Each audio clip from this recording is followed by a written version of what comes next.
namna gani tunaweza tukawasaidia mawazo yao yakaenda kwenye next level, lakini vile vile tunaangalia ni kwa namna gani tunaweza tukasaidia lecturers kuwa coaches, kwa maana kwamba lecturers waweze kudevelop skills ambazo zitaweza kuwasaidia vijana wabunifu katika career zao za establish na grow business zao, lakini vile vile create content na resource mbalimbali kwa ajili ya facilitate entrepreneurship on campus.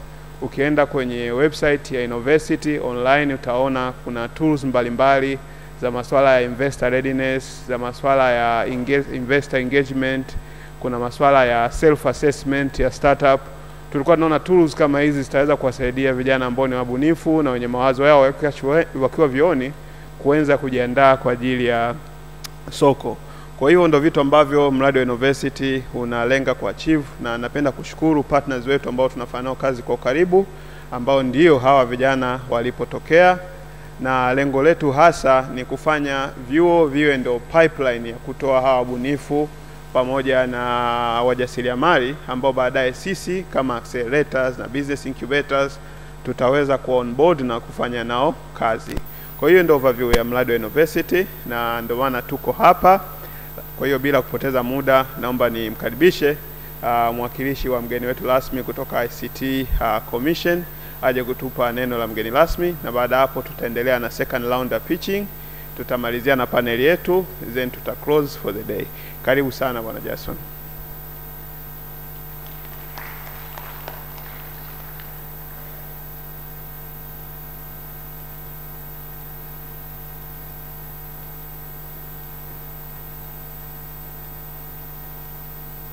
Asante Mr. Jumanne Tambalike na washiriki wote wa project ya university. Nimesimama hapa kwa niaba ya mkurugenzi mkuu wa tume ya TEHAMA Dr. Nkundwe Mwasaga, ambaye kwa sababu zisizoweza kuzuilika na shughuli ya leo jioni ya kitaifa inayofanyika Dodoma kule, basi imemlazimu kutokuwepo hapa na kuwa kule kuweza kutuwakilisha. Na kwa kuwa kunipa maneno ya kuja kuzungumza, akaniambia nizungumze ya kwangu ndio atakuwa ya kwake, basi haya yangu ndio achukulie kama ndio ya kwake. Mimi niwapongeze sana na nashukuru katika session ambayo nimeziona tangu jana na leo zikiendelea. It's all about disruption. Let us disrupt more. Na tunafurahi kujifunza kwamba sasa universities nazo zimeanza kuingia kwenye program kama hizi. Ni matarajio yetu na sisi tutafanya kazi ya ziada kuhakikisha tunaenda zaidi ya university. Ni vyuo vitatu tu, lakini najua Tanzania tuna vyuo zaidi ya 20, na tunafahamu kuna transformation kubwa sana zinatokea kwenye vyuo vikuu. Tunaona kuna project hapa, mmoja wapo ya partners hit project ni moja ya project ambazo zinataka kutransform vyuo vikuu ili vitu wanavyofundisha viweze kuendana na kisasa na mambo yanayoendelea sasa hivi, hasa ubunifu. Kwa ni swala ambalo kidogo mmetupa challenge kama university tuweze kuliangalia nalo, angalau tuweze kupanua wigo wa transformation zetu zinazoendelea, lakini tuendelee kuhimiza kwamba serikali kama serikali tunafahamu iko very positive, labda ni kuendelea kushauriana tu kwa mawazo, how should we do it and what should we achieve, wote tuweze kufurahia mafanikio kwa pamoja. Nirudie tena, tunashukuru sana upande wa vyuo. Unafahamu kuna accelerators nyingi nazo zinafanya kazi nzuri sana. Ukigeuka upande kuna accelerators, ametaja Sahara Ventures, natambua kuna Vodacom accelerators, yuko mwakilishi wake hapa, anaweza kusalimia kidogo. Wapo accelerators wengi ambao nadhani wote tuko tayari kufanya kazi pamoja ili tuweze kufikia malengo ya project hii. Sisi kama ICT Commission tumeanza kusikia challenges nyingi, sitaki kuinterrupt kuzisema hapa, lakini generally as an ICT Commission, as an ICT promotion agency, we are ready to support where we can. Na wengine wanasema they have challenges with getting ICT expert who can assist them in developing their applications na nini. Just knock the door to us and tell us what you need in terms of ICT expertise who can help you to further develop your ya innovations, tunaweza tukakushauri, we can advise you, iko mmoja ili watatu, tukasaidia hata mweke arrangement fulani ambayo inaweza ikawa sio costful sana kwako kuweza kufikia kile ambacho unataka kuachieve. Lakini tunaendelea kuwasikiliza na wengine. We are ready to listen, we are ready to help you. Thank you very much. I wish you all the best. Thank you.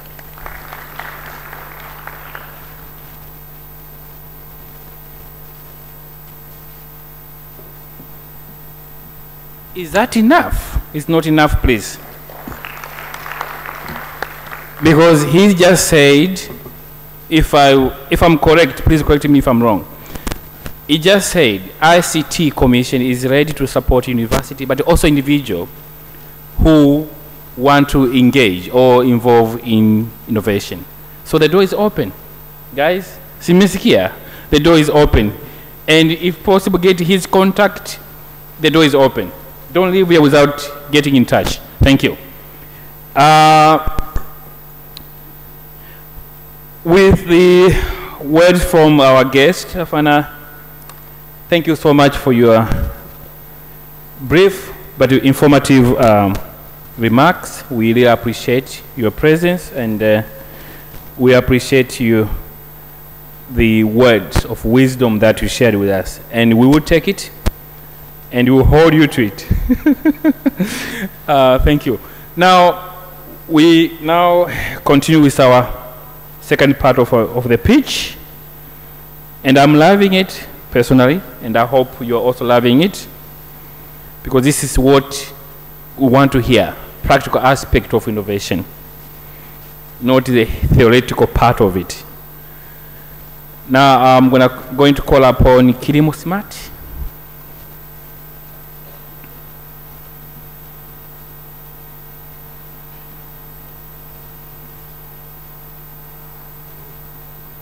Kilimo Smart, yes. Where do you go? Yeah. Sindo? Yes. So now, hapana. Have 5 minutes to 7. Okay. Good afternoon. Habari ya mchana. Bonjour. Towards academic entrepreneurship in Tanzania. This is the first line you see when you open the website of Innovacy.Africa. And I'm here, standing in front of you, sharing how we are transforming, or we are bringing out our academics and research activities into entrepreneurship. My name is Pamela Chogo. Allow me to introduce you to Pata Intel, formerly known as Kilimo Smart. Pata Intel, the name came after the boot camp. So during the boot camp, it was Kilimo Smart. So this is an agriculture value chain artificial intelligence platform with personalized e-learning contents based on location, user behavior, and preference. So as I said earlier, at this particular moment, I'm sharing with you how we are bringing our academic and research work into entrepreneurship. And I want to assure you that this is going to be a solution that is Tanzania has been waiting for. And it is going to create employment directly and indirectly. And all those who are going to be part of it, I'm telling you, they are going to be very, very rich. So welcome and join us. So together with me, I am the team lead. I'm a PhD student at the Nelson Mandela African Institution of Science and Technology, pursuing PhD in Information and Communication Science and Engineering. And my research is in AI for knowledge sharing in agriculture. So with me, I have a team of other 3 members. We have Christopher James, who is a developer, but also he's an expert in e-learning platforms. We also have Mwinga Herman, who is an educator. We have Ram Issa, who is an accountant. But with us, we also have other experts working with us, an agriculturist, a content creator. We also have a content creator working with us. So, statistics say that 66.6% of Tanzanian population is involved in agriculture. But at the same time, this population is contributing only 26.1% of the GDP. There are many reasons, but some of them, or one of them, is that most of those involved in the farming activities are small-scale farmers, but also they are unskilled. But on the other hand, we have 32.5% unemployed higher learning institution graduates. And every year, we have 800,000 to 1 million new higher learning institution graduates joining the job market. Now, these graduates, they are unemployed, so they are looking for alternative employment. Some of them choose to go for agriculture, but as they start going into agriculture, they face many barriers, one of which is lack of knowledge around agriculture. So the problem we are addressing is lack of easy access to agriculture knowledge and extension services. So currently, where do people get agriculture contents? So they go to YouTube channels, other online learning platforms, most of which are not locally made. They go to extension services who are limited in terms of capability and availability, but also most of them go to family and friends who might not have the best information at hand. So our solution, Pata Intel, is bringing to you localized materials where we develop our contents using local experts, and the contents will be in text, video, as well as sound. We have personalized contents, so the contents we're going to develop will be item specifics. For example, maize farming. And they will also be location specific. So maize farming in Iringa, maize farming in Arusha, etc. Now, in our platform, we are also going to integrate an artificial intelligence-based question and answer chatbot that will enable stakeholders or users of the platform be able to ask questions around agriculture and get answers from the chatbot. We'll also have extension services and stakeholder linkage, and here, our videos will also have the use of sign language to enable inclusion. Our platform will also be a source of information. We will link you to weather forecasting, marketing information, but financial services, and any other relevant material. And in future, we also expect to continue using artificial intelligence by having an AI-based prediction features within the platform. Our solution is covering or addressing SDG number 4, quality education, number 2, zero hunger, and number 8, decent work and economic growth. So our market, we expect to cover, as I mentioned earlier, our main target customer is higher learning institution graduates, and we expect to cover 3,000,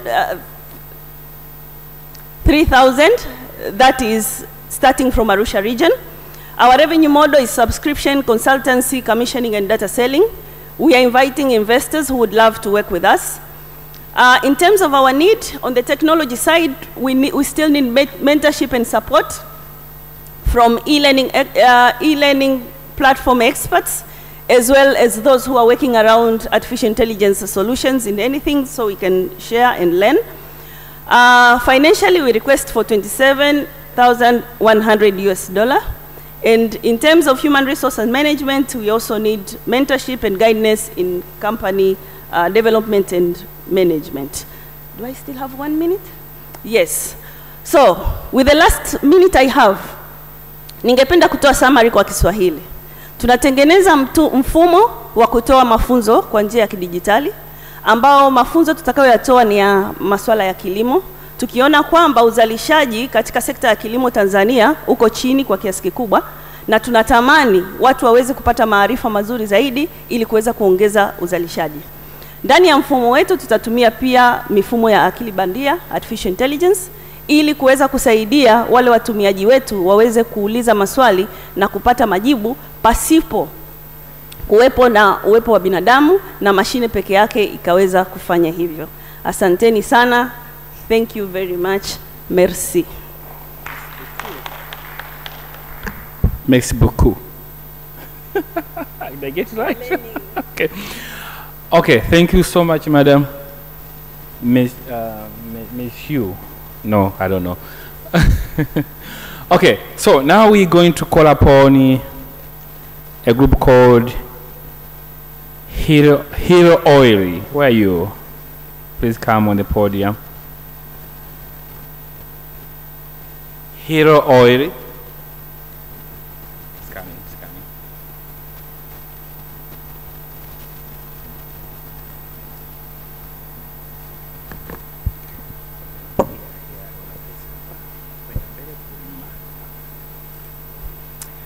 Hello, good afternoon. My name is Samuel Benito Sanga. I'm from Sokoine University of Agriculture, pursuing Bachelor of Science in Horticulture. In front of you is the entrepreneurial idea known as Hero Oil. The idea is an agriculture value chain project which is aiming to process Hass avocado oil from avocado fruits. Do you know that there is 40% loss?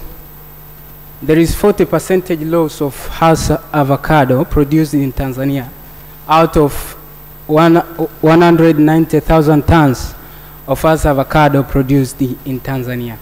So there is more challenges in this sector pertaining, considering the fact that we produce a lot of Hass avocados, but most of Hass avocados that are being produced, some of them are exported outside the country, and some, they do lack the qualities to be exported outside.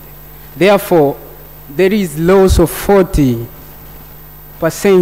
of Hass avocado that are produced because they lack quality. Now, seeing this problem of post-harvest loss of Hass avocado fruits among the smallholder farmers in southern highlands of Tanzania, we came with an idea of utilizing, at least to reduce this 40% loss of Hass avocado that smallholder farmers experience, so that we may process avocado oil that will enable these farmers to gain income for the fact that we are going to obtain the raw materials from these farmers. Now, the current solution that we have the raw materials from smallholder farmers in southern highlands of Tanzania. Therefore, our main solution be to avoid post-harvest losses through avocado oil processing, thus utilizing avocado fruits that may not meet the quality standard for export, of which would otherwise go to waste. Therefore, we can process these fruits into oil, thereby minimizing and maximizing the utilization of avocado fruit, hence increasing the value chain of avocado by processing avocado oil. The market of our project will be direct selling through utility-based customers, custom cosmetic herbal industries, food industries, such as restaurants and hotels. The revenue model of our project will be 80% product selling of various products that will be obtained from processing avocado oil, including avocado oil itself and avocado oil and avocado seed powder. They are very nutritious for the health of the skin. 5% for consultants, 5% training, 5% for commission, and 5% for data selling. Therefore, currently the project has invested in the following asset. We have 1 acre of Hass avocado to ensure that we are going to have a constant supply of raw materials from our own farm. Therefore, we have 1 acre of our Hass avocado, which it has 5 million, and the second asset is manual avocado oil extractor, which costs 1 million shillings. And currently we have registered our project name from BRELA registering agents. Therefore, at the number you see, it is our number for registration throughout our project. Therefore, we have various needs so that we may develop our idea. The first one is an automatic machine. The machine I have, it is manual, so it is not electronically developed. Therefore, to support our business to go further, we need an automatic machine which is operated by using an electricity, and it costs almost 11 million shillings. And the second need is called distribution truck, which costs 35 million. Solar dryers, which costs 1 million. And computer for storing data and assessment, which costs 1 million. Farmland and office expansion, which costs 2 million. The total needs is 50 million shillings. Human resources and management, we are still looking for human resource and managers to join our team. The team consists of 6 members, I, the CEO of Hero Oil, and we have more 5 members who are listed here. Thank you for listening, and welcome for the next presentation. Thank you so much. Thank you. Is that enough? Thank you. Better. Okay. Thank you very much. I love avocado. I think I'll get your contact. I know we all love avocados. Okay. Now I'm gonna be very quick. I call Lavish Group. Where are you?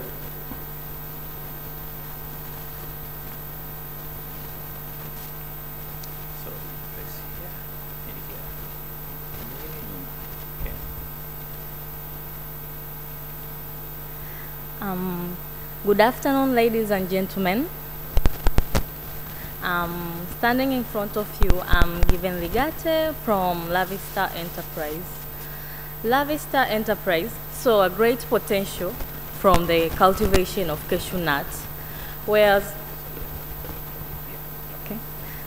so the enterprise saw a great potential out of the cultivation of cashew nuts, whereas throughout time, farmers are facing the problem of post-harvest loss and harvest losses. Whereas through the 4 units in the team, that is from the production unit, that is me, Given Ligate, and the management and operation unit, that is Mohamed Ngawe, and Suleiman Ramadan, who is the Chief Executive Officer, and finally Bonaventura Mayagilo, who is head of marketing. From the problem, whereas farmers, I know they don't plan on getting the losses that they face. They have their statistics on what they intend on having when they produce. Whereas according to TARI, that is Tanzania Agriculture Research Institute of Naliandele, out of a rate of 100%, 60% is always the varied rate, whereas they take up their cashew nuts, and that's what you see in the market. While the 40% is the invalid rate left behind them, and they are trying to struggle with it on what to do with it, creating upon the problem of harvest and post-harvest losses. Whereas our enterprise is chipping in on one of the Sustainable Development Goals, that is food security, whereas we are trying to add value out of the broken pieces that are found on the cashew nut.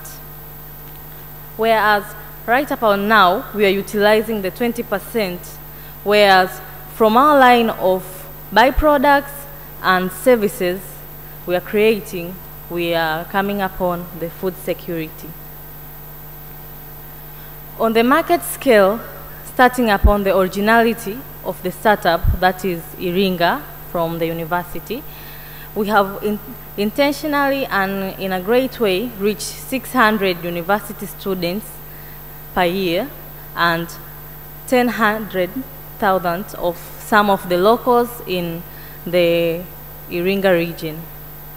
Whereas our enterprise on the revenue model, that is 60% is our sales 20% is out of the trainings that we offer from farmers, and 20% is the capital that we are raising. Whereas when we are invested in, we are not only accepting funds on money, but also we are equipped with trying to find people who are more good in agriculture sector and knowing more about how to come up with ideas on solving this. That is, when we receive a 45% of funding from investors, and 55% is what we are raising up ourselves as the startup. Whereas if we get an investment from this, that is the 45%, we expect to increase our product line and also increase the scale of our industry, that is buying more equips such as the industrial ovens, the cashew nut extractors, gas cooker, industrial mixer, the van, and the structure, that is extending the structure. It's a small scale. We intend on making it into a larger scale and reaching more regions regardless of where we started in Iringa. And from the whole process of financing at a 3-year statement, at a 3-year monthly statement, we achieved 57 million. Thank you, and this has been La Vista, which is concerned with the cashew nut extraction and making out byproducts and services to farmers. Thank you. Thank you, madam, and thank you, the audience, for the round of applause. Thank you so much. Now, save the best for the last, for this round of pitching, madam. And this is DASA.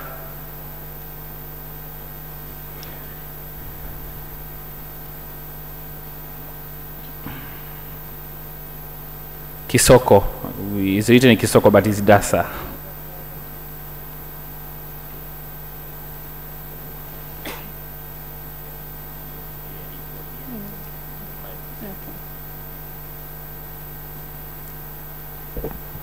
Good afternoon, ladies and gentlemen. My name is Asia from Sokoine University. I am studying Bachelor of Crop Production and Management, 3rd year. I am from DASA, chili and tomato sauce. Okay. DASA, we are the Horticultural Training, Market Solution, and Value Addition Enterprise. We're a startup. Okay, we're also business focused on gap training, buying, processing, and marketing of tomato and chili products. Our team, we are 3, me, Asia, Mr. Daniel, our CEO, and another partner, Mr. Salim. Okay. 50% of post-harvest loss due to poor handling, low quality and low volume of production, to lack of technical knowledge, and low access to market due to poor linkage and unreliable buyers. Those are the 3 major problems that we have seen, and we've decided to come up with the following solution. Okay, before going to the solution, I'll explain about the problem. Increase the post-harvest loss of up to 50%, low growth rate of agriculture under 7, and few process the product in market. Now, our solution will be dealing with the following. First, access technical knowledge to the farmers. Second, market linkage between the farmers and the buyers of tomato and chili. Third, we'll also try our level best to find market to the farmers. And not only that, but also we will be making the products. The products are chili sauce and tomato sauce. Okay. Our revenue model, this is a business to consumers model. We will sell the product to wholesalers as well as the retailers and the consumers at home and other places. Okay. Our investment, at first we'll dealing with $1,740 USD. We'll invest in the farmers to buy the product and then to make the chili sauce and tomato sauce. Okay. In the case of technology and research, product development and marketing analysis, okay, we'll also try to make our product more quality and competitive enough to the market. Okay, the USD 1,740 will be needed for startup But in the future, of course, our capital we will increase based on the market in the community. Okay. For the human resource management, currently we work as a 3-team, me, Salim, and Mr. Daniel. But also we'll be needing 2 casual laborers for processing and packaging. We are welcoming you all to buy our products. That's the chili and tomato sauce, new flavors to the community. Thank you all. I'm sure they will buy. Just add that value to it, the uniqueness of it. Okay, thank you so much. I'm going to allow only 2 burning questions because of time. Only 2 questions. If you don't have, I have questions for them. But I'm going to allow you to ask just 2 questions. Who want to go first?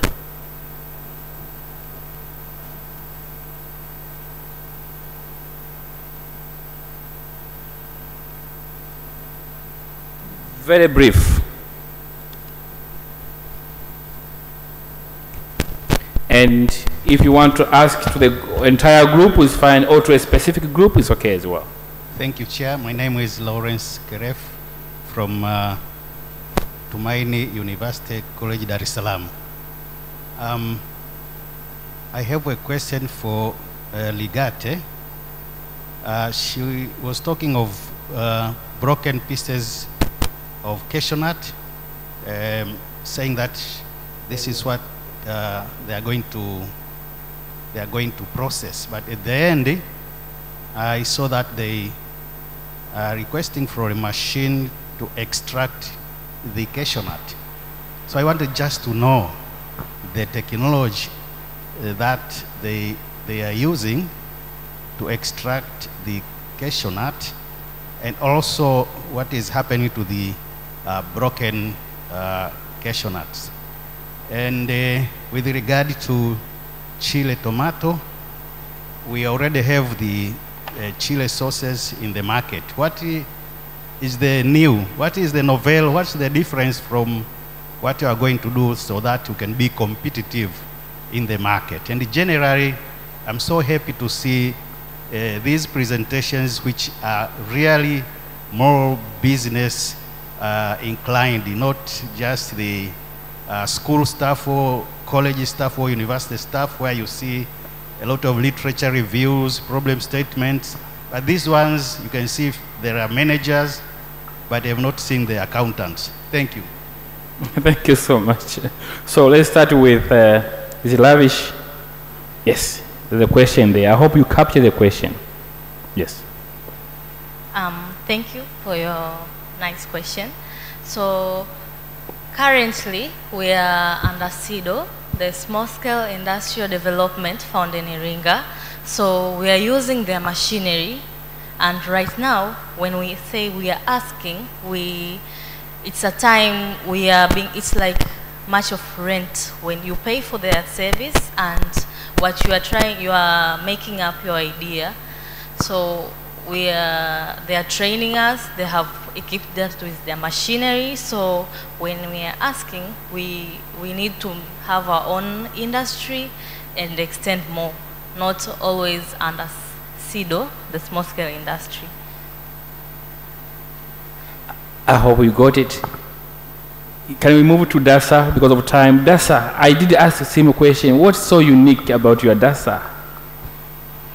It's not that unique, but I'll be making a chili by using garlic only and chili. I was given an assignment one day by one of our lecturers in the university. She gave us the garlic and she told us to make several products. Then we made some products, and I thought of making chili by using only garlic. So I'll be making chili by using only garlic and chili plus preservatives and only that. It's really delicious and very good. I wish you could taste that. Thank you so much. Now, can I just last one, very brief, please.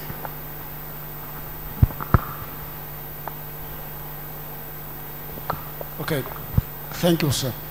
First of all, I would like to appreciate the good work that was done by all groups. This is a very good kind of move in our students, university students, coming with such bright ideas. I have some questions to the sewer man and Nelson Mandela on fertilizers. First of all, the sewer man said, the group said it is trying to solve the problem of fertilizer importation because we import a lot of it, and now we are coming with your fertilizer which can at least solve that problem. To what extent is your project scalable? In other words, what do you think you can produce to the extent of making a change, a significant change to the importation volume that is currently on set? That is to the sewer person. And then Nelson Mandela, you are using organic solid waste for fertilizers. I understand this is not very new. I know of one of the prisons who actually used to use that kind of solid waste. And people were very much averse to their products, and they couldn't even come close to them. And those products were just being consumed by prisoners. Are you sure, from Nelson Mandela, are you sure that the solid waste material that we'll use for gardens in cities, are you sure it will be consumed and people like it without any problem? The last one was on the real person, GeoPesa. I think it's a good idea, but I don't really see innovativeness there. It's just like any other person who can start a business and establishing a store to solve the problem of distance and whatever. I'm not very sure, but maybe it's good. Otherwise, all projects are good, but real innovation I saw in 2 fertilizers, and then let me get the answers for those worries I have on them. Thank you. Thank you so much. Can I start with you here? Okay. Yeah. First of all, thank you very much. To cut that worry down, this is part of my objective, not the whole objective, but a part of my objective in my studies. So I had to investigate, I had to study to see what others are doing. I am just blending, not using the solid waste, municipal solid waste. So the main issue here is fecal sludge. Fecal sludge is treated fecal waste that is found in most of the treatment units. And as we are speaking right now, we are turning like cities into smart cities.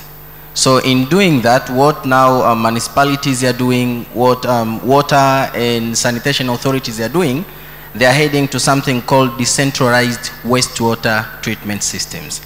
So with that, they are trying to separate solid from liquid in order to treat the fecal waste separately. So we are aware of this, what we call magari ya majitaka.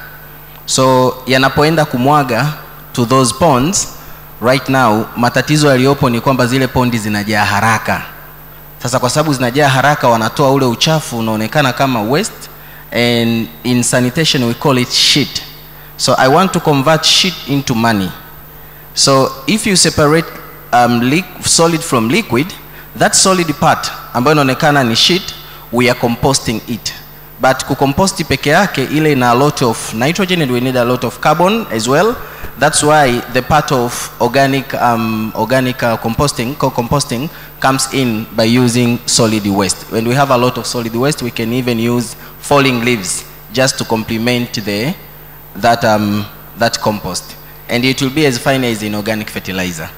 Thank you very much. Asante, nitaongea kwa Kiswahili ili kuweka sawa vizuri. Actually idea inaonekana kama sio university sana, lakini kwenye grupu ninalolisolve mimi la small scale farmers, tunajua tabia zao kwamba wengi ni ignorant, hawajaenda shule na nini, hawapendi kuchunguza na kufanya vitu.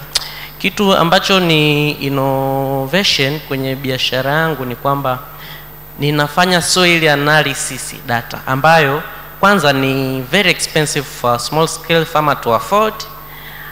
lakini inafanywa na watu ambao wako very serious, large estate ambazo wanalima watu wenye shamba kubwa, large scales farmer. Kwa hiyo tutakapoweka ile package ambayo ni free soil analysis kwa mteja wetu, akija pale na sample ya udongo tunampimia, tunamwambia no, urea hii ina asili labda ya chumvi nyingi, unavyoongeza shambani italeta athari zaidi, badala yake tumia SA. Tutakuwa tumemsaidia kwanza kupunguza gharama, alafu atafanya conservation ya udongo. Thank you. I think that's enough. Thank you so much. Can I use my power?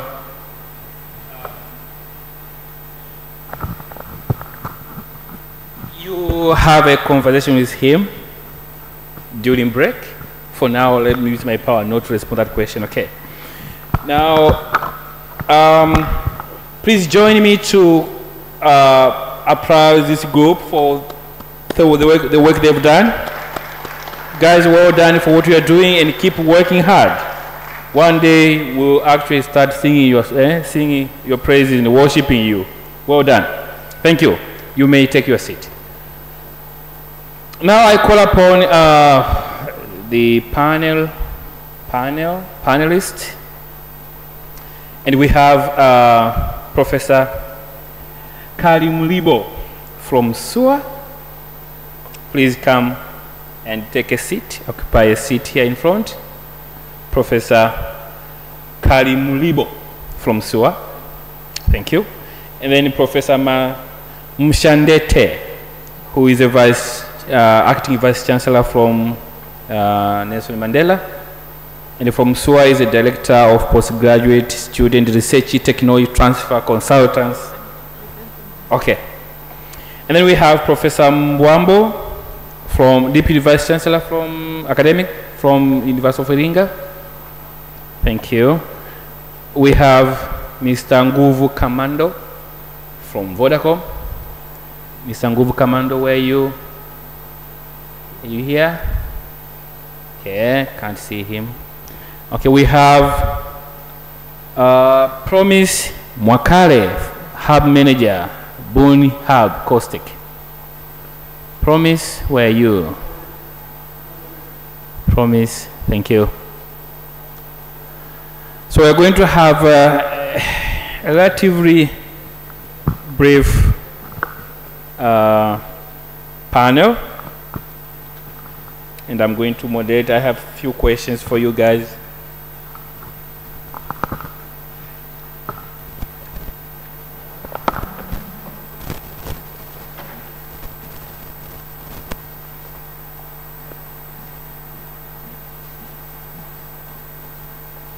So I'll lead the panel, and I have a few questions, and then I'll allow a bit of questions from audience, a couple of questions after we finish the cross-examination session. Let me call that way.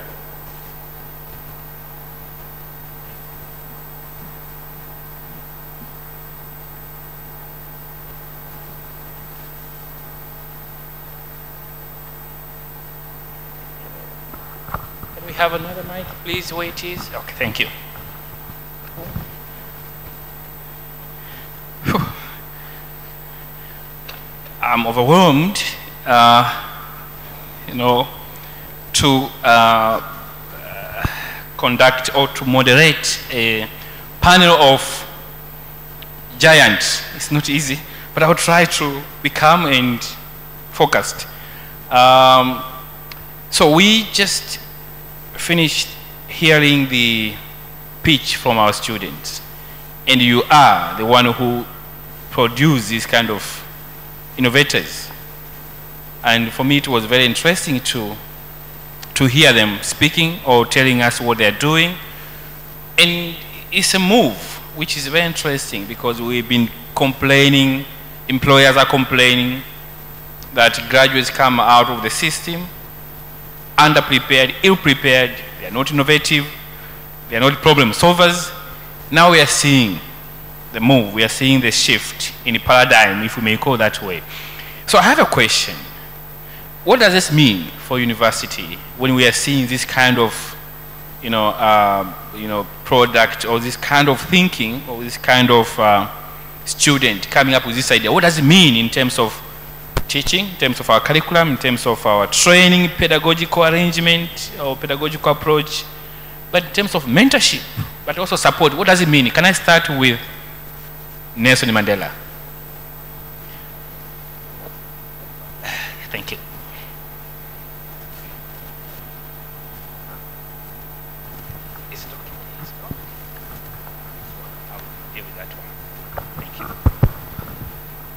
Thank you so much. We have seen these pitchings of our scholars.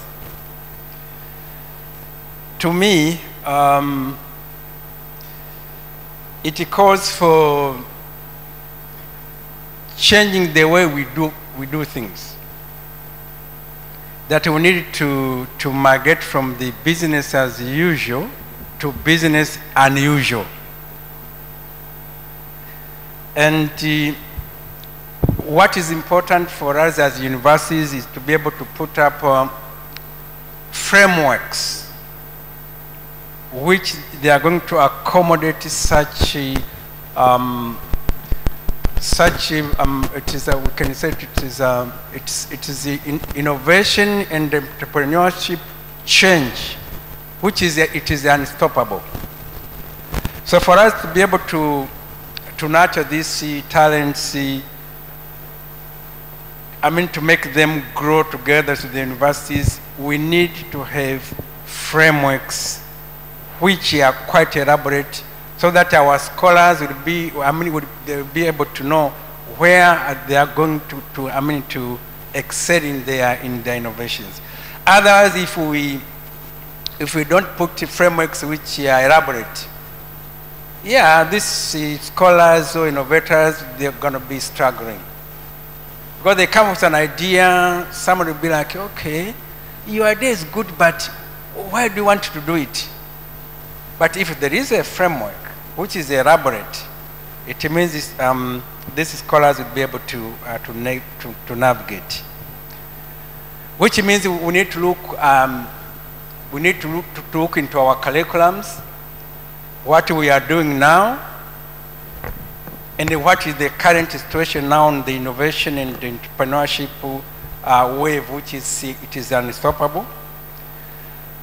We need to have the mentors. How are we going to groom the mentors so that they'll be able to coach these innovators and entrepreneurs which are upcoming? In a nutshell, we need to put frameworks which are elaborate. That needs to change our mindset, the way we do things in the universities. That's for now. Thank you. Thank you. I know SUA and Nelson Mandela are very close in terms of field orientation, science related. So I won't go to SUA now. I'll go to Iringa, which is slightly different. What does it mean to you as Iringa, which is not really science or natural science oriented? Yeah, thank you very much.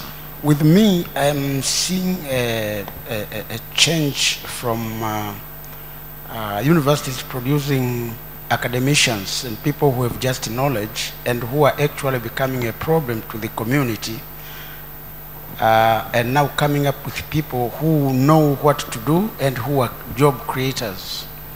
We are seeing a transformation from which includes learning to unlearn.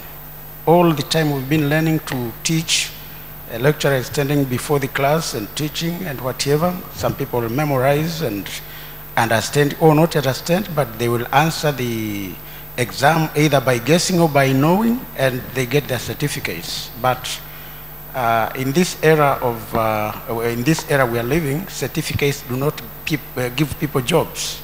In our times, a certificate was already a job. I never went for interviews. I got my job before my final university exam. But nowadays, come from wherever you are coming from. You must be subjected to an interview if you are a job seeker. And in the process, what will give you a job is what you know and you have in your head. And that is what remains in you after exams. If you just memorized for the exam, after the exam you know nothing. But if you understood your lecturer, you will be knowing what you were taught even 2-3 years ahead. But now we just don't want people to know things. We want people to do things. And all bright ideas I got from all the teams actually make me, give me a lot of satisfaction that we are right now doing what we are supposed to do as universities. We want our graduates to be people who are helpful to the community, people who employ others, people who create jobs rather than people who seek for jobs. And believe me, if we go on this way, come 5-10 years, university graduates will be a source and a resource to the nation. And that is our desire. No, thank you so much. Thank you so much. Now, I want to probe a bit, because for me that is very interesting. We have seen, or we saw, this student come from SUA, from Nelson Mandela. I would like to know, what are you doing that they are able to do that? What is it that you are doing that other universities are not doing in the country? Or in other words, can you share some of the experience in terms of what did you do? What are the processes that were able to contribute to develop or to produce this kind of ideas? What did you do differently? Can I start with Sua? Can you come again? My question is, Yeah. we saw those ideas coming from SUA and Nelson Mandela. I know Yes. maybe we have a ringer here waiting, they'll present later, but I want to know, for you to be able to produce what we saw, there must be some processes, some activities to get there. What did you do, or what are you doing to get there? Okay. For us, is you know that the university, the core function, teaching and research. However, innovation, the cross-cutting issues in all of the fields. As we have so many fields, we have forestry, we have veterinary medicine, we have agriculture, we have social science. But what we do is to mainstream the issues of innovation in all the fields, so that in the new era of the innovation and development of economy, we have to innovate in order to solve current solution and improve the economy of the country. As well as currently the students are not, they face the problem of employment. We want them to be self-employment. So we have some small programs that they make them think big and being innovative and having innovating ideas to start their own business. So in different departments, we have different labs for teaching students in different programs. For example, in food science lab, we have a very big lab that students make the food products for their business. They start building their business idea and prepare some food products. We have engineering lab for those who are engineering. And currently we have started the IT lab. So the students are doing programming and start doing some business ideas. So we just mainstream the innovation and business idea across all the fields in the university. Thank you. I will skip Nelson Mandela and the Inga for that one. But I'll go to another question, which is more of provocative question. I want to provoke you. Why should university be promoting innovation and entrepreneurship? Because universities are for teaching, research, and public mission. Why should they be bothered about innovation, entrepreneurship? Why? I mean, why, Iringa? Why should you be doing that? They should be focusing on their core technologies of research, teaching, and public mission. Thank you, Mr. Chair. In fact, that was the mistake we were committing. The mistake of thinking that innovation entrepreneurship is for others, but actually worldwide, that is for universities. Others can copy and scale up, but originality of entrepreneurship and innovations should come from universities. We made a big mistake either by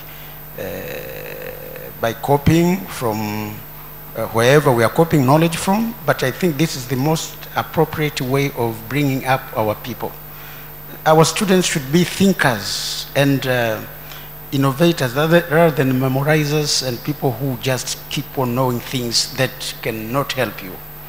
And again, the way we were teaching like a lecturer is everything, but now, the way we do it now, a lecturer is not a lecturer, it's just like a coach. And he sits on a round table with students, and he hears and listens to students just like the students listen to him. And in that way, it's like a room of equals, and the students become very active in coming up with bright ideas, which otherwise would have been silently known, and you can't speak before a teacher, is it not? And our teachers are not very big people. I have one of my teachers here, Madame Angel, is a very young lady, very young, but they are coaching in a very appropriate way. Some students get awards. Even Kostek came 2 weeks back to my place to award someone, to give him money for starting up his business. Some others are living for, France in 2 weeks' time. Others have been called to Switzerland just because of whoever visits us sees the bright ideas from our students. They were there, but they were not given time and opportunity to bring them up. So this approach of involving in innovativeness and even changing the way we used to teach is making us realize the potentials we have in our young people. Rather than keeping blaming them and whatever, we see something is coming up. So I think this is the most right, the most right we can do as universities. Thank you. And I want to go to Sokoine and Nelson Mandela for the sake of because of reason time. Sorry, but I want to go back into practical element of it. We know our education system is very colonial oriented.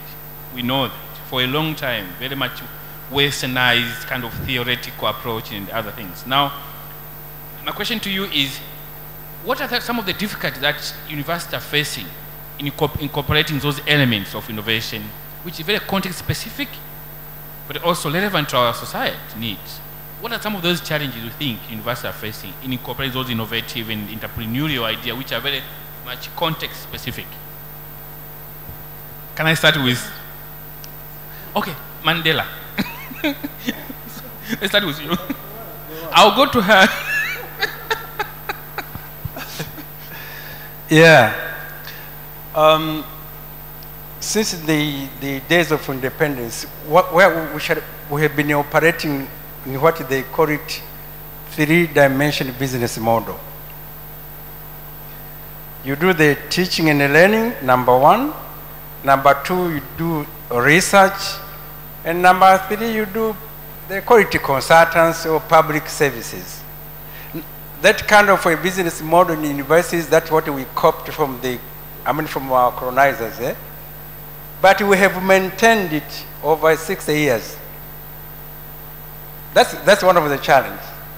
So we needed to come up with a business model which fits the current wave. We at Nelson Mandela,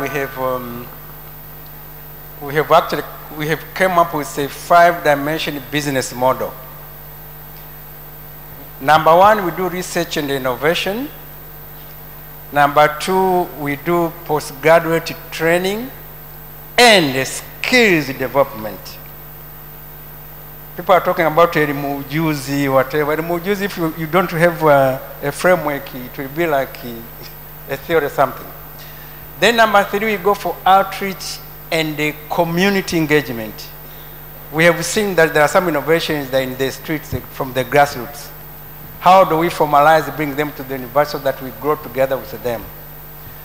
Number 4, we having, we call it incubation management. So many people are talking about incubation. But how do you manage them? And then number 5, we are having commercialization and technology transfer.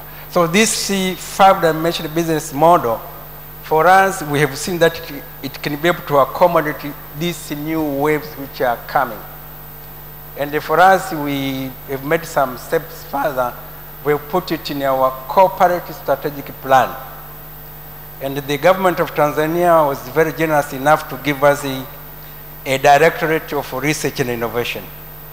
So under it, we have a unit on research and innovation management, a unit on incubation management, a unit on IP management, and a unit on commercialization and technology transfer. So we see this, that with this kind of an arrangement, yeah, we are somehow we'll be able to, to accommodate this, these changes which have been, which are happening now. So briefly? For us, we know that technologies that have been developed in Sokoine University need to be consumed by industries. So what we are doing is try to build the synergy between the industries and the university so that they can consume the technology that have been developed. So we start to engage industries by having University Industry Day, by having Innovation Day, by having industrial advisory bodies, so that we can change the system and make sure that the technologies have been developed and have been consumed. In many ways, in the previous, we have so many research projects that we were undertaking, but the calls were coming from Europe, and we respond according to the calls. But what is the impact of those research that have been conducted for decades of years? It's just having scientific papers and having them in the cupboards after research. So we want to change that and make sure that we do the demand-driven research, and what we did, what to do is to make sure that at least we impact the issue of innovation that will lead to product development and into revenue streams by engaging the industries. Thank you. Let me come to the gentleman on the right here. Now, you work with, or you work for, or with Boon Hub, which is it's Vodacom. Sorry, Vodacom, private sector. Now, you have so much role to play, in my view, and you have resources, by the way. So what are you doing in terms of supporting innovation, entrepreneurship, especially in our learning institution, education institution? Yeah, I think first, like other speakers, it's really honor to be part of the panel with these loaded professors, doctors, etc. As an engineer, I feel offended, and I was about to say, how can I sit in this panel? But anyway, on behalf of Vodacom, is something that like part of our DNA. And I think this is the fact because of the industry we are. Telecommunication is so dynamic industry. We do changes every single minute. Every day there is something that we are cooking, and every day there is something that will be ready for dinner or lunch. Now, we understand that for us, Vodacom being a purpose-led organization, we have a role to play in the society. And thus, we have to ensure that we also involve ourselves in empowering the society, not only on innovation, but on the entire journey when it comes to digital transformations, the fourth industrial revolution, etc. So I'll give you some of examples which are really relating to universities and the collaborations to that context. So in the past, we used to do the traditional way. You just accept practical training students, and they will go into different functions or fields, whether it's engineering, marketing, finance, etc. But we realized that that wasn't enough, because you are not having enough time really to mentor and train so that you can make a change to the students. Normally, I remember it was like a maximum of 8 weeks, 2 months, which is really not enough. So we started a lot of programs, including bursaries and also specific program to nurture skills that are required into our industry. So we started engaging with different universities, the like of the University of Dar es Salaam and Co-ICT, D-Lab to be specific, whereby we together we set a program of encouraging girls not to run away from science subjects by introduction of a short program that was meant to open up and unleash the potential from these young girls. This program is called Code Like a Girl, and it has been replicated to the footprint of Vodafone, based on what they saw from Tanzania. As I speak, you have already trained over 1,400 girls across the country, not only in Dar es Salaam, Dodoma, Mbeya, Zanzibar, Mwanza, etc. Why we did so is because we understand what are the real issues from the grassroots. But over and above that, for the past 5 years also, we started a special program to support now graduates. Those who are coming out, as you saw from presentations, from 800 to 1 million are coming out every year, and their number one challenge is employment.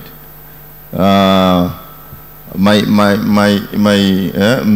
dad next to me, he said that he got a job before even final exam.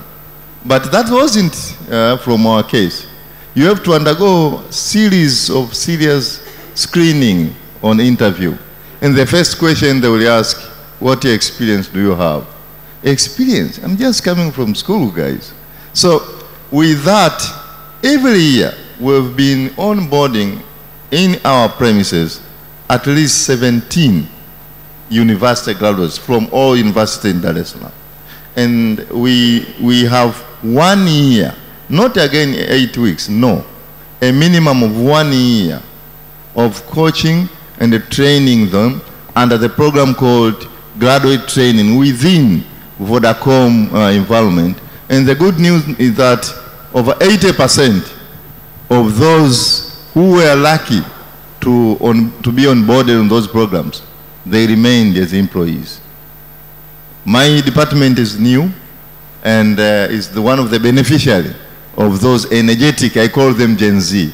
Every day they've got a new idea and super energetic to push for a product to be launched.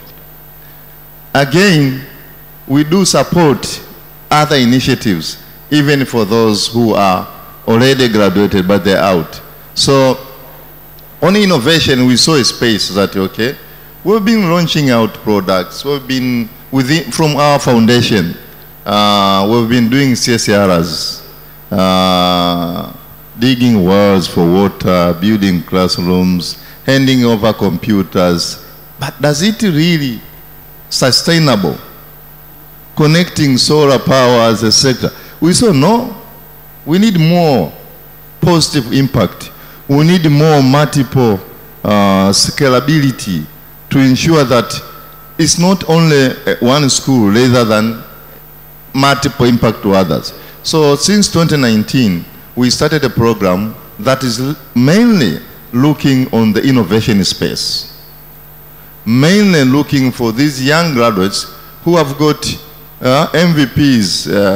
They've got more than idea, more than what my young sisters and brothers they were presenting here. But something they've started. But we wanted to accelerate their dream so that they can really leverage our brand. We operate more than 22 countries. When I give out a press release that these are the Tanzania's startups with the following ideas, that goes like a viral to all the footprint. So year one, we had 15 startups, of which 4 came winners. And yesterday, just a coincidence, I was with the Commissioner for Education in Tanzania launching the first winner from our cohort 1. Now we have onboarded them as a partner doing business together with Vodacom. And there's a queue on my desk from other countries within our footprint waiting for the results from that particular startup to be onboarded in DRC, Kenya, Mozambique, to mention a few. So we are not stopping there. We have cohort 2, which we just finished. We are now on a validation period. There are 3 winners.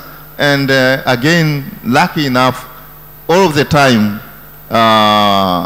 the startups that came very strongly, they were in EdTech, so which means we will have multiple impact, health, and transportation. Imagine the launch that we did yesterday. It's addressing something which, Nguvu myself, I was one of the victims. Staying there at the village after graduating Form 4, I didn't know there's tuition. I just went with my dad to the farm, but I get a serious shock when I joined Form 5, where my colleagues, they are coming there with counter books full of way fours, with notes from Dar es Salaam, and they've done the entire A-level syllabuses. But with the solution that we launched yesterday, with the guys just graduated from University of Dar es Salaam 3 years ago, now they are something else. That company or that startup is now being supported by Google and other American investors. And even more, they're asking, how can we scale to other countries? Because that problem is not only in Tanzania, it's almost to the entire Africa. I didn't know that in order for me to get an A for chemistry, I have to, there was a famous woman known Mama Shija. I don't know if that name is still famous to other people. But I had her notes. There was a famous man called Mkandawile. I never know him. But I had his notes at Mzumbe Secondary School. Because my friend gave me. With the solution that yesterday we launched, no one need to know somebody. You just log into the solution, you get to know what areas you need assistance, then you will be addressed. So for us, innovation, as I said in the beginning, at Vodacom is our DNA. We have internal and we understand the impact of external innovators. So internally, we have hackathons every year, whereby we compete not only locally as Tanzania, but also with other countries. And I can guarantee you, Tanzanians are super good. We've been winning within the Africa footprint 2 times. Last year, we won with a crowdfunding solution, which was a combination of Tanzania and Kenya. Even South Africa, they couldn't even reach us.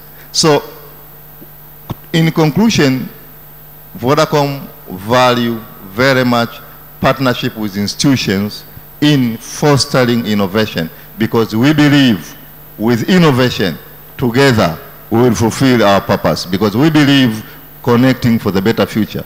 And for us, all the network we have, all the technology we have, without human is nothing. Thank you so much. Thank you so much. Thank you. Really, this is very insightful. We are about to wrap up our talk, but before we wrap up, and I give you opportunity to give us a before we finish and I give you opportunity to give us a final word, I have a simple question. We know for one to have the capacity to innovate at this level, there must be a foundation. And I would like to hear, very briefly, what are universities doing to make sure that you connect with lower level of education to begin to support the foundation at primary level, second level, because I believe you can't train, it's important to build a strong foundation when someone is still young. We should wait when someone goes to university, so now we want you to be innovative. You know, it's too late. That's my view. So what are universities doing to make that linkage with lower level of education? Can I have two views from Ilinga and maybe I'll choose? That's a difficult question, and most probably just my views. But it's a very difficult one because universities have been given the role to train people and to train people at a certain level, and they can hardly go to other levels given the resources they have and the responsibility they have according to their charters and according to the University Act. So we can, well, as a university, particularly University of Iringa, because first and foremost it's a private university, very much limited in resources and whatever, but at the same struggling very hard to stay at the same platform with public universities. I don't know how we can go so much lower, but for us, it's a university that has impact on the community. So our aim beginning this academic year is to go to all secondary schools surrounding the university, whether public or private, and support mathematics and English. Because we see the biggest problem for university students is language and mathematics, and knowledge is language and mathematics. If you miss mathematics in your area of influence, then have language at least. But if you don't, it's very unfortunate. If you don't have language and you don't have English and you don't have mathematics, you are in mess. So our approach as a university, as an entity, we intend to be very much of influence to the surrounding community. Lawyers are going to people with legal problems, to primary courts, to district court, to support people who have got some legal problems freely, so that when they come out of the university, they are really good practitioners. But again, teachers, particularly science teachers, we have told them, and it is going to be that they go to primary schools and secondary schools, particularly secondary schools, to enrich mathematics and English. Community development officers, they go to communities for development reasons, but more so entrepreneurs, and that innovation hub is not just handling students, it also handles business communities, particularly youths around the city, around the town. So there are some days set aside for people with problems in business from the community to come to the university and learn there at our hub. So this is, it's kind of the way we extend our services to people of below our university standards. Otherwise, thank you very much. Thank you. Manese Mandela? Yeah, for us, we have each week in July, we call it is Nelson Mandela Week. We are using the name of Nelson Mandela by design, because he is the one who come up with the idea of having this science and technology universities in Africa. Right now there are 3. There is one in Burkina Faso, another in Abuja, Nigeria, Nelson Mandela in Arusha. The 4th one is to be built in South Africa or Zimbabwe. So each week we mark Nelson Mandela Week in July to coincide with his birthday. So what we do, we always invite students from primary school and secondary school. They come with their innovations. they showcases and then they present, you know, it's the way, to help them to have a confidence to be able to, to present. So that is, we do it each week. Each July in each year. So we rotate in different primary and secondary schools around Arusha. But also we have a program which we call it STEMI. It is the science, technology, engineering, mathematics, and innovation. So this program, it is housed in our School of Business Studies and the Humanities. So what they do, it is the way to reach out to many pupils from primary school and the secondary school to encourage them to follow the science and the engineering, because they are like scared that, mathematics is very difficult, whatever. So we take like role models of lecturers who are females. They go there and then they explain to them. So such a program, it is an ongoing program, and we also our students, we call them scholars.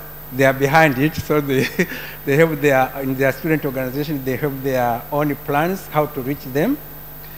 But now what we have also, because we write a lot of proposals, we are factoring the issue of promoting STEM in lower levels. So whoever writing a proposal, just put some maybe $5,000, $10,000, at least to be able to reach students in the neighborhood, so that we can encourage them to follow the science and engineering and the mathematics disciplines. Thank you so much, Prof. For the sake of time, let me skip SUA. This is my final request. Now, you have been partnering with Sahara Ventures and through the University project, which is funded by French Embassy. What has this project brought to you? What is it that you can tell us about University? In short, in a very, maybe one sentence, what is it that you can say about University? What has it stimulated at University? Do you see any change, any transformation happening in terms of innovation because of University? Thank you very much. We really thank you for this project. Has meant a lot for us, because first of all, it brings awareness of innovation, because we have conducted series of programs from startup schools, from mentorship program, from boot camp, and students do a lot of pitching, so it increased confidence for students to speak in front of people and try to organize their business idea, as well as creating awareness at Sokoine University of Agriculture, as well as it supports SUA Innovation Hub through capacity building by various training which they have conducted. So we are really grateful for this project. Thank you. Nelson Mandela? Let me quote you, my name Tambalike. He says, turning the intangible knowledge into tangible economy through innovation and entrepreneurship. That is what we are enjoying at Nelson Mandela through University Project. Thank you. Iringa. Yeah, just as my colleague said, I think what we can say about University and Sahara Venture, we can say they have caused like a change of mindset and a transformation from abstract knowledge to practical knowledge, and as he said correctly, from something intangible to something tangible. Thank you so much. Thank you. Thank you. Now, for Vodacom, I want you to say a word to those guys there who are seated there. I want you to say something about what is that Vodacom can do with them. Yeah, do you see any potential there? Yeah, I've seen a lot of potentials from all the presentations, though there are a lot to be done. scalability, proper business model, unique selling points. What are you bringing which is not already in the market? Where is your 5-10 years plan? They ask, or they ask we are too low. You are still thinking very small, but it's okay, don't worry. I'm super happy with what you have achieved. It's a great achievement compared to where as a country a couple of years ago. So to the lecturers, professors, well done. For us, Vodacom, we are enablers. And we do welcome you all to our place, simply because, as I said, we are investing super heavy technology in terms of CapEx, capital expenditure, to ensure that our country is not lagging behind. So you have heard a lot of the new word, the buzzing words called metaverse, IoT, blockchain, etc.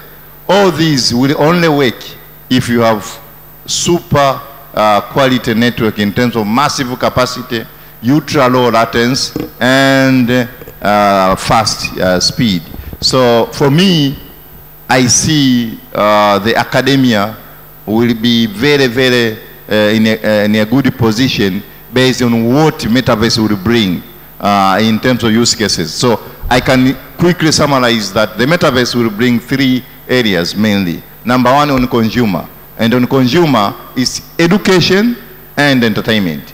Number 2 is on industrial, where the 4th industrial revolution saying that massive IoTs, the interconnective between components, the entire value chain in logistics, etc. And number 3 is on enterprise, where now corporates now will need to improve their operations to be more efficient, to be more environmental friendly, because all the presentation we are hearing from my colleagues here, they were explaining the SDGs. Now, one of the biggest goals on SDGs is also on climate. And for sure, we want to be in a hunger zero country, and we must use this technology to improve everything we do, including agriculture, education, to mention a few. For us, we say, pamoja tunaweza. Thank you so much. Now, before I dismiss them, by the way, not allow them, dismiss them. I'm not dismissing them. Before I allow them to go back to their seats, I want to allow 1 or 2 questions. 1 or 2 questions. Yes, I've seen one hand. Can you help me with a mic? Sir, come. You, come. You're a student, come. I'm a lecturer, come. You. Come. I'm joking.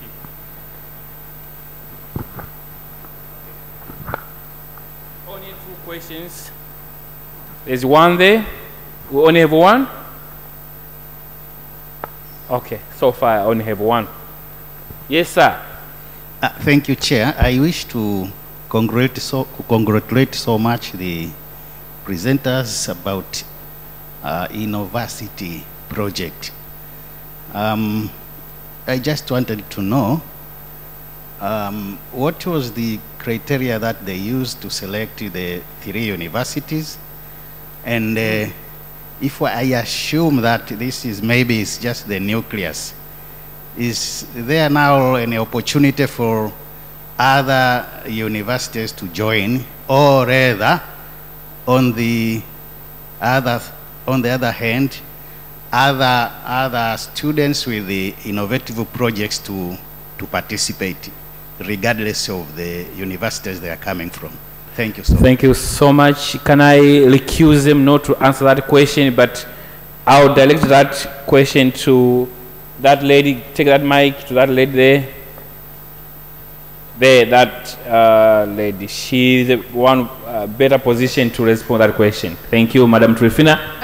Thank you very much for your question. The idea, as it was mentioned by our CEO, Mr. Jumane, it was the idea came up between the brainstorming session between Sokoine University of Agriculture and Nelson Mandela and the University of Ilinga. It was more on promoting agricultural-based universities. to solve the problem of climate change, focusing on providing solution that will provide more, that will focus more on solving community problem focused on food security. We believe the lessons and the experience from the 3 universities will inform and create more collaboration, as we have heard from Mr. Kamando and our guest of honor from ICTC, and we are sure that there will be more scale up on similar projects. Thanks. Thank you so much, Madam Trufina. Okay, wow. Can I, sir, run as if you've never run before. There's a hand there. That's the final question. I only gave 2 opportunities.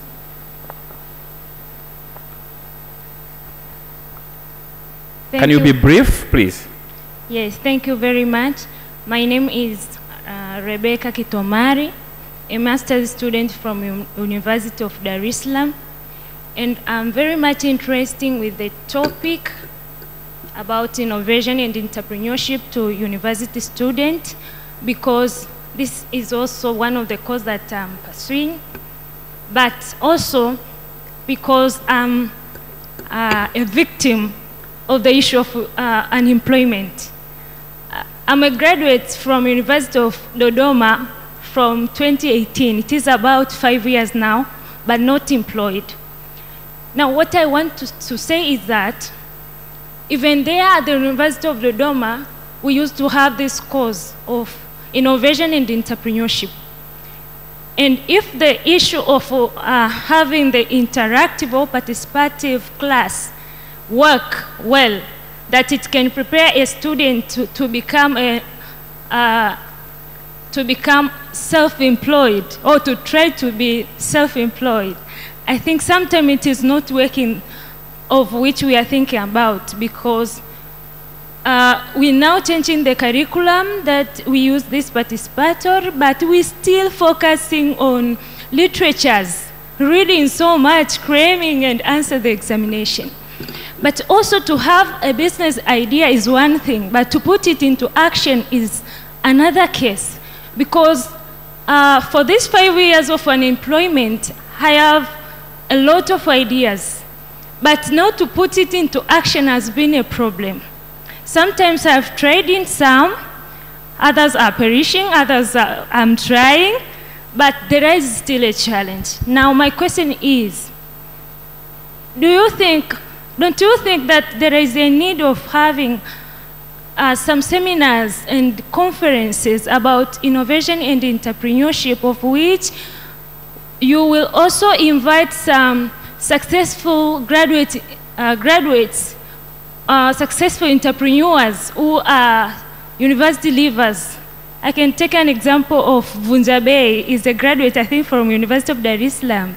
If you invite someone like that, will motivate the others to engage into the business. But also, I need to know what are the challenges you as the university is facing on how to develop entrepreneurship mindset to students.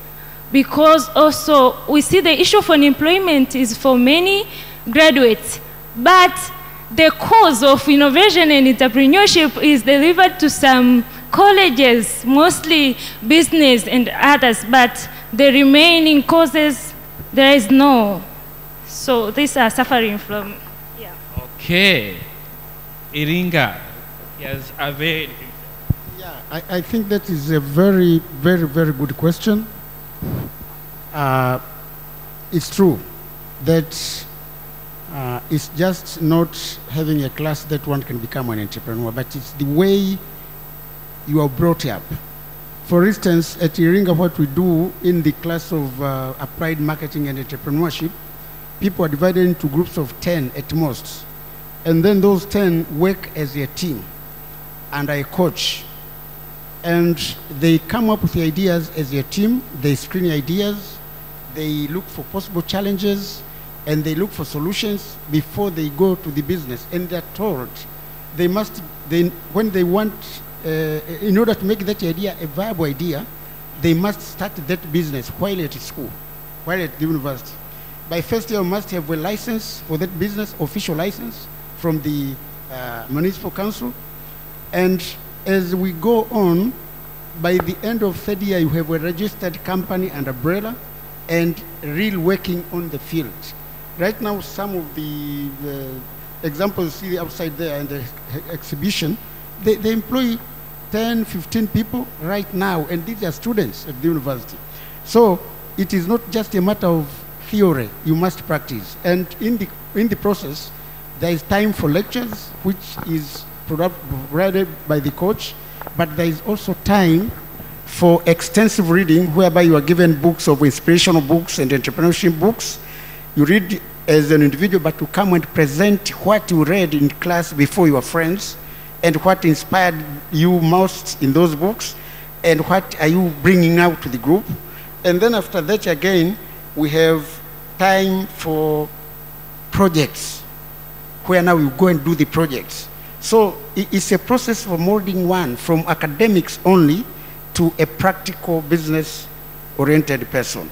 So as we are saying, so many schools are training people in entrepreneurship, but so many entrepreneurs are just entrepreneurs in their heads, in knowledge, but they're not really entrepreneurs. You must be taken to real practical things and step by step. So that is how we do it. And by doing that, we are succeeding in transforming people from just knowledge-based to practical entrepreneurs, small entrepreneurs anyway, but they will scale up. Okay, Vodacom, briefly, please. Yeah, this is very briefly. Thank you, Professor. I think also for us as Tanzanians, as the country, from familyhood point of view, we need to change our mindset from the way we bring our children. We need to mentor and guide them to do what they like. Not, if you're an engineer, then all of your children must be engineers. No. We need to support their talent. We need to unleash their potential since they are young. And then it will be easy to flow. Thank you. There was a hand here. I think that entrepreneurship with spirit, you need to have the spirit of entrepreneurship, as well as when you innovate, you have to allow some failures and try again and try again. In Sokoine University, we have one program which is known as a Cluster Research Model Program. This program is a triple helix configuration aspect which involve the SMEs, university, and the government. So with this program, we work together. We have a researcher from Sokoine University, and we have one SMEs, and the student is going to be attached in that SMEs, who will be mentored by the researcher as well as the mentor from small and medium enterprises. For that particular time, they can develop a certain project together while the student is learning while he is doing, and she can learn the whole process through failing, through reworking again the idea, and in some points, when he finished the project, at some extent he'll be able to do his or her own business, because he practiced the whole project maybe for a specific period of time until the project is matured. So through attachment and internship, is some sort of attachment and internship, but it should have a specific project and target to reach. I think that is a good idea, that the student can be mentored by having a technical aspect from the university, as well as technical aspect from the SMEs, as well as business mindset. If I may, Prof, you want to say something? Just a little bit. For us at Nelson Mandela, you have seen the today's presenters, eh? For us, we have only masters and a PhD and also postdoc. For those who are doing masters and a PhD, it is compulsory to do the innovation and entrepreneurship courses. That's how we have seen our our students presenting here. They've undergone. Some of them, they come from ICT, they come from bioengineering or life sciences. Some of them, they come from material science and the renewable energy school.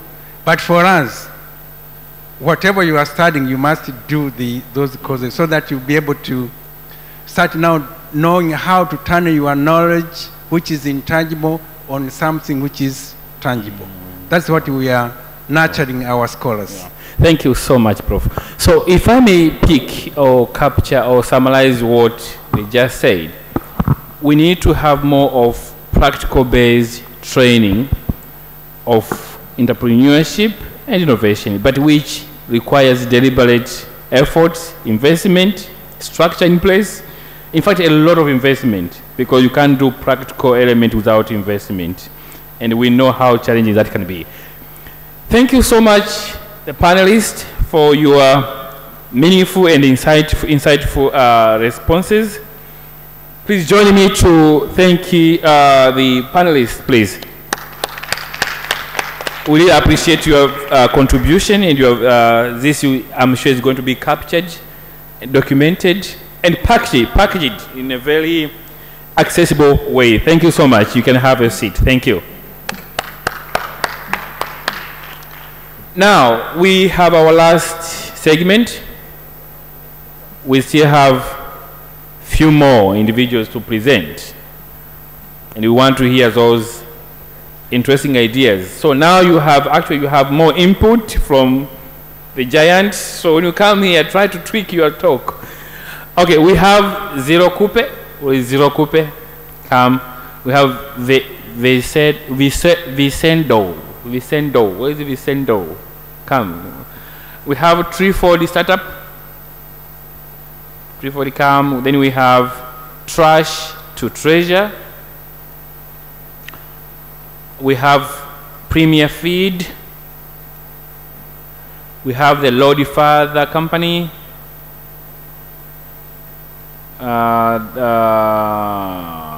Pillar up. Pillar. Is it Pillar here? University statistics. Where is he or she? Where are they? Not here. Okay.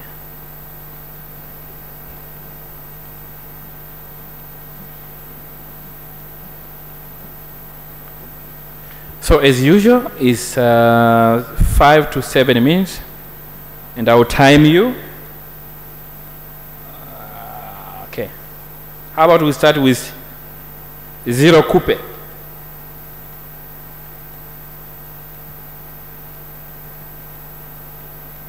And please generate your questions while she is presenting. We'll ask toward the end.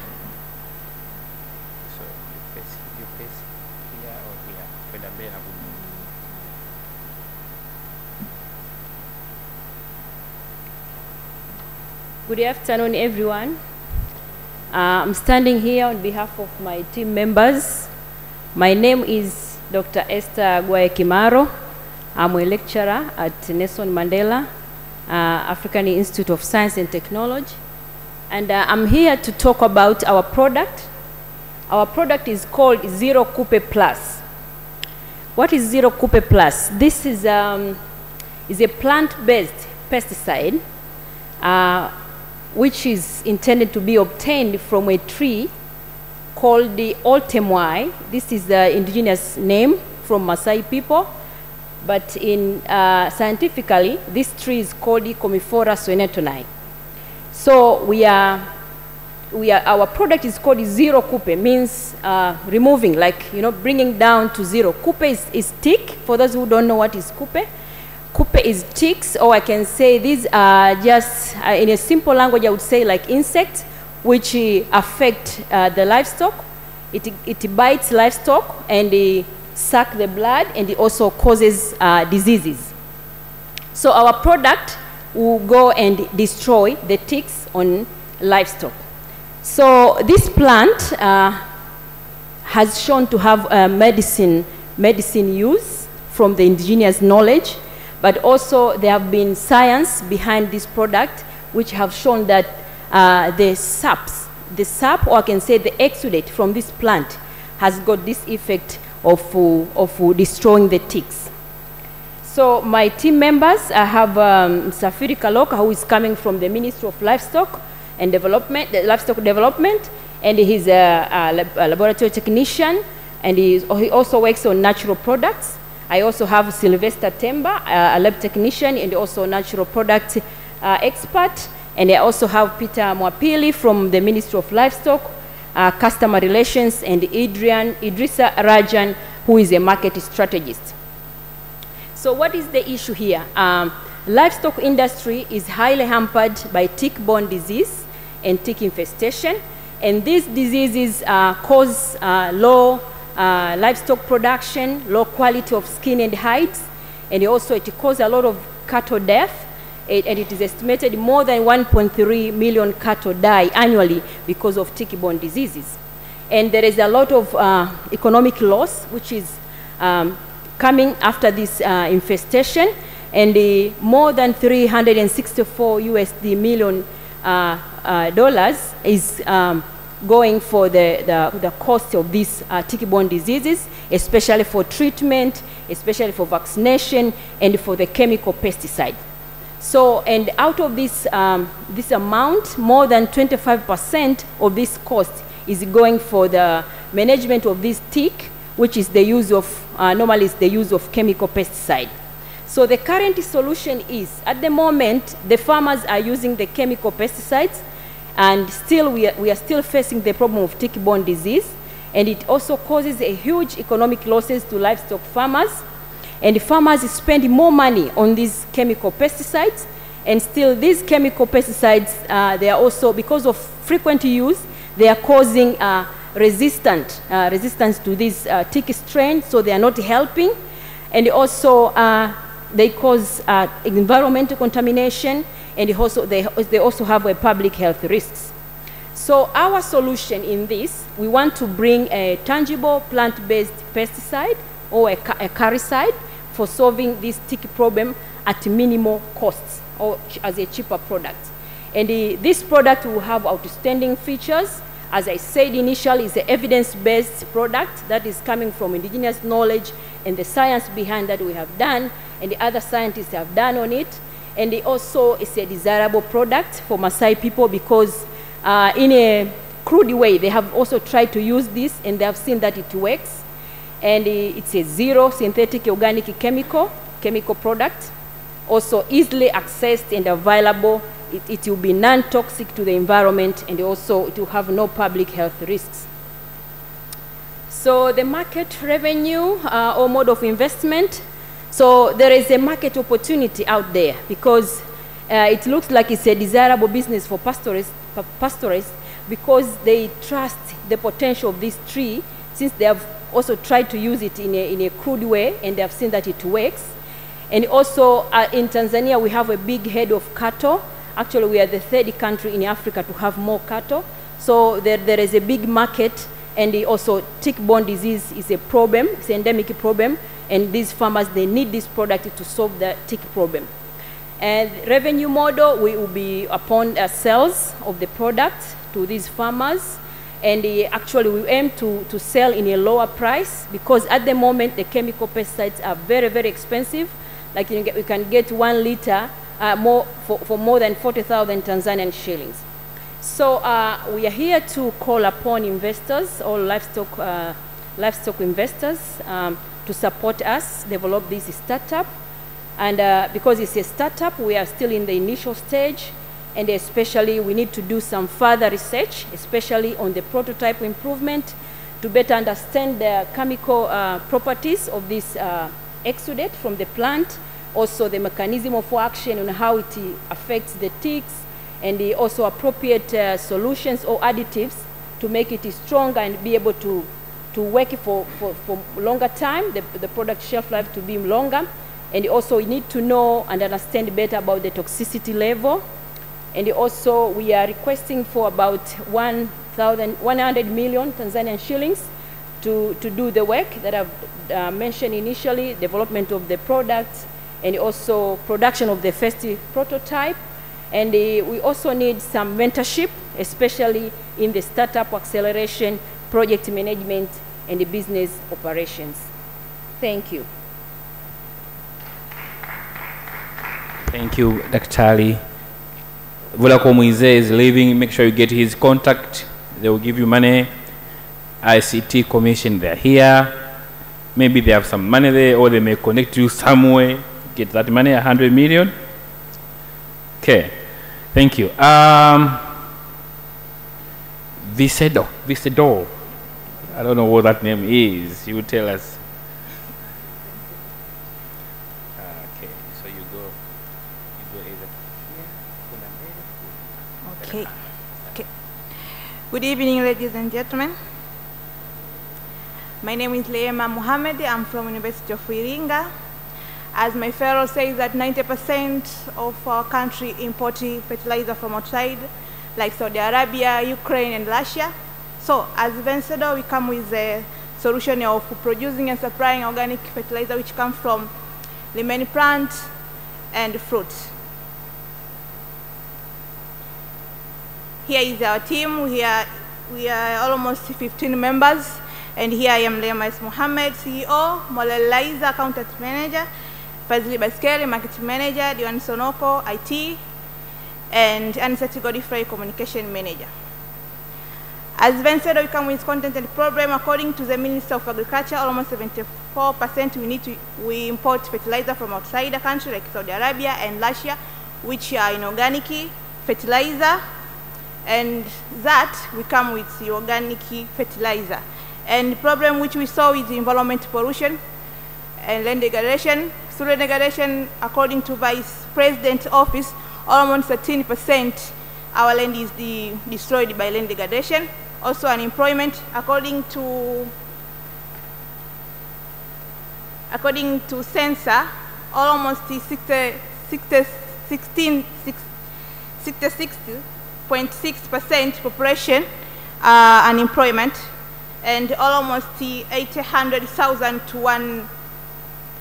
1,000 graduates for per year unemployment. So as Vencedo, we're going to produce employment for them. And the solution will come with the environment conservation through collective of waste from markets and other places, just like a municipal do. And other is land conservation through giving farmers consultation about how to use their land and stimulate organic farming. Also creation of employment opportunity. Also as SDG ambassador, we deal with the development goals that is zero hunger in the sustainable city and community by collecting waste and turning into organic fertilizer. Our market is in Iringa, Njombe, and Mbeya for now, but we're going to expand to other regions like Dodoma and Morogoro and other regions. Our revenue model is sales, and we not only sell organic fertilizer, but also we sell seedlings which come from that waste remains fruits. Also, we consultation fee, we consult farmers for how to use this organic fertilizer and how to make it, and also how to cultivate. Also, investment, our team was made to invest an amount of 400,000 shillings up to now. And technology and research we need for granulation machine, so as we can produce more organic fertilizer. And financial we need up to now is 4,000 shillings. 4,000 shillings, and human resource and management we need skills and expertise labor in agriculture. Thank you for listening. Welcome to Vencedo. Our motto is saying, mbolea kidogo, mazao mengi. Thank you. And more fertilizer, more harvest. Yeah, high okay. yield. Okay. And it is pronounced Vencedo. Okay. Vencedo. It's Vencedo? Yeah. Okay. Thank you, madam. Thank you so much. Thank you. Okay, Treeford startup. Where are you?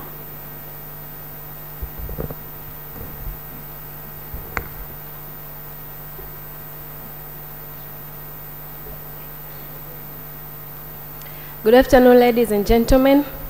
My name is Gloria Njau, a master's student in Sokoine, taking masters in public health pest management. Welcome. So our startup is about production of alternative source of animals that is from greens, entirely from greens. And we're a team of 3. Mloe Gerard, who is a range manager and a specialist in forage. I, Gloria, who is a vet, and Joshua Jikoniko, who is a sales and marketing person. So Tanzania is the second country in Africa, following Ethiopia, that has large number of animals. And according to the data from the National Bureau of Statistics for the year 2021, we have 33.9 million cattle, apart from other animals like 87.7 million chicken and goats. Now, the challenge is that due to change in weather, there is a problem of scarcity of forage, and death of animals is increasing. And according to the Ministry of Livestock and Fisheries, for the year 2021, Simanjiro district lost 62,500 animals. But not only that, there has also been continuous conflicts between farmers and pastoralists due to scarcity of forage.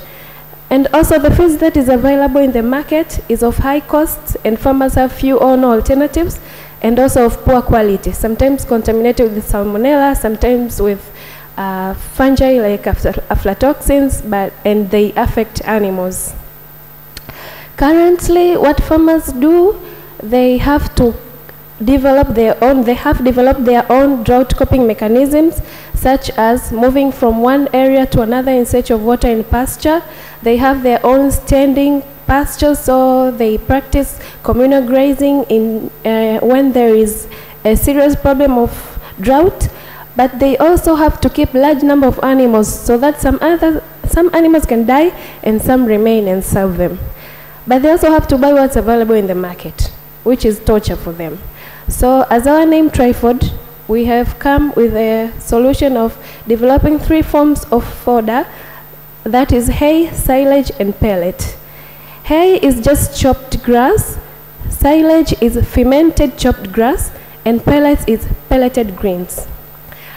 In order to achieve this, we are going to use different forage plants, for example, leguminous plants like alfalfa, forage trees like moringa and Leucaena leucocephala, and forage grass like elephant grass or dunkau. So far we have formulas that suit different species of animals.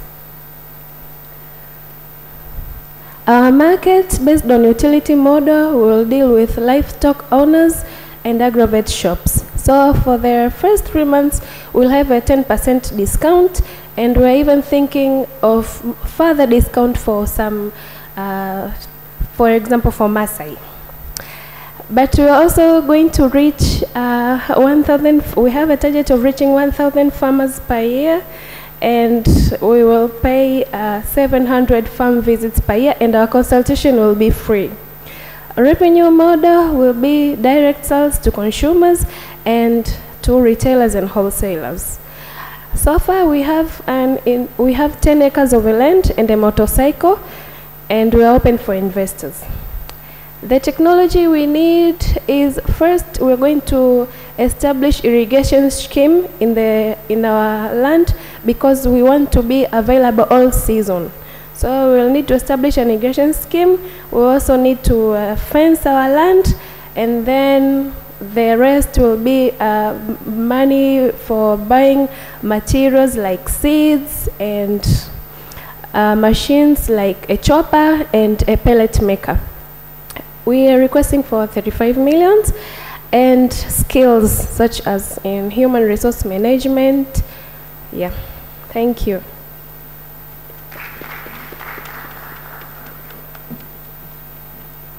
Thank you, madam, for being on time. Appreciated. So I call upon Trash and Treasure. Trash and Treasure.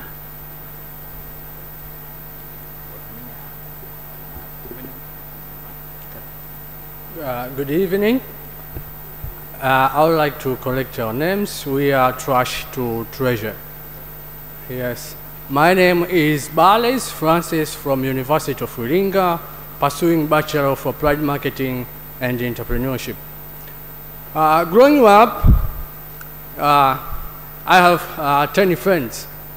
But in our journey of studying, many of my friends, 8% they just quitted their goals and their career. It's very painful. You know what? It's because of the system of education which we have. It don't give us a chance to interact with the thing we are learning. So most of them, they just quit their career and their goals. And while we have a lot of opportunity, like we have a lot of trash, which is turning a lot of 1,000 tons of plastics produced every day, and we can turn it from trash into treasure. How can we leave our young brothers and sisters suffer like us? This is big no. We are dealing with plastic upcycling into learning tools, which are 3D models, letters, number, and other plastic products, so as to reduce environmental pollution and insufficient of learning tools. We are 5 in our teams, and I, operation manager. We have Neema as a public, we have Philip as a finance, we have Upendo as a sales manager, and Emmanuel as production. We are solving the problem of environmental pollution caused by plastic. According to UNEP, United Nations Environmental Development report of 2022, it's about 1,000,095 of plastic waste is produced per day. And according to PETCO, the joint of companies in Tanzania, the statistics show that it's about 7,104 tons of plastic is produced per day. So you can see it's only 9% of this plastic is being recycled, and the rest is just through in our water bodies and our environment. Another problem we're solving is insufficient of learning tools for the students. As I said in my story, our education, our system of education do not give us a chance to interact with the thing we're learning. We're just learning theoretically. So that's why cause many of our friends to quit their career or their goals and to start the thing which is not their careers. Current solution, people are just burning this plastic and others are just through into our environment. Our solution, we are creating eco-friendly recycling system. In our university, in October, in November, we are going to launch our campaign, which is called Mimi na Plastiki. We will distribute these dustbins to our campus and outside the community, and also we will have events of collecting this plastic in our environment every month. Another solution, we are producing learning tools from this recycled plastic. We are producing these 3D models from this trash plastic, and also we are producing numbers and letters which will help our young brothers and sisters to interact with the thing they are learning. As a business, our market is primary schools, secondary schools, medical universities and colleges. And according to the conversation.com, the market of these 3D models, it has worth about 13.78 billion in Africa. And the only country which serve this market is South Africa. You can see the potential of the market, that the demand is high than the supply. As a business, we are going to make money through selling these recycled products, 3D models, letters, numbers, and other products. Other source of revenue is selling this shredded plastic as raw material to these plastic companies. So far now, as a startup, I've already invested 2 million by buying this small machine, designing small extruder machine for producing filament, as filament is one among the big business in Africa, which so many countries, they just need these 3 models for their students to learn. Our needs in technology, we need advanced the machine like 3D printer, shredder 4B, extruder pro. This will help us to recycle a large amount of plastic. And our goals are to 2024 to have an ability to recycle 2.5 tons per day. Specifically at Ilinga, 28.8 tons of plastic is produced per day. So through recycling 2.5 tons, we will solve this problem in a level of 8.9%. And our financial ask is 44 million, which will help us to build advanced workshop to have an area for collection of this plastic from environment. And in human resource management, we will need to have more skills and knowledge from other expertise. As trash to treasure, we are saying clean and prosperous Tanzania, Africa, and world. Thank you very much.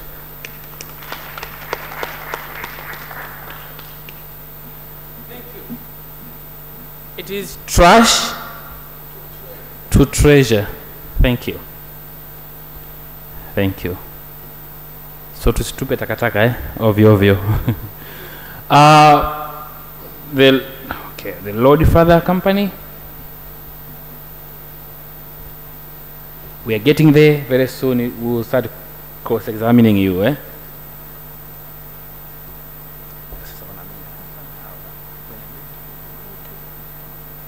Good evening.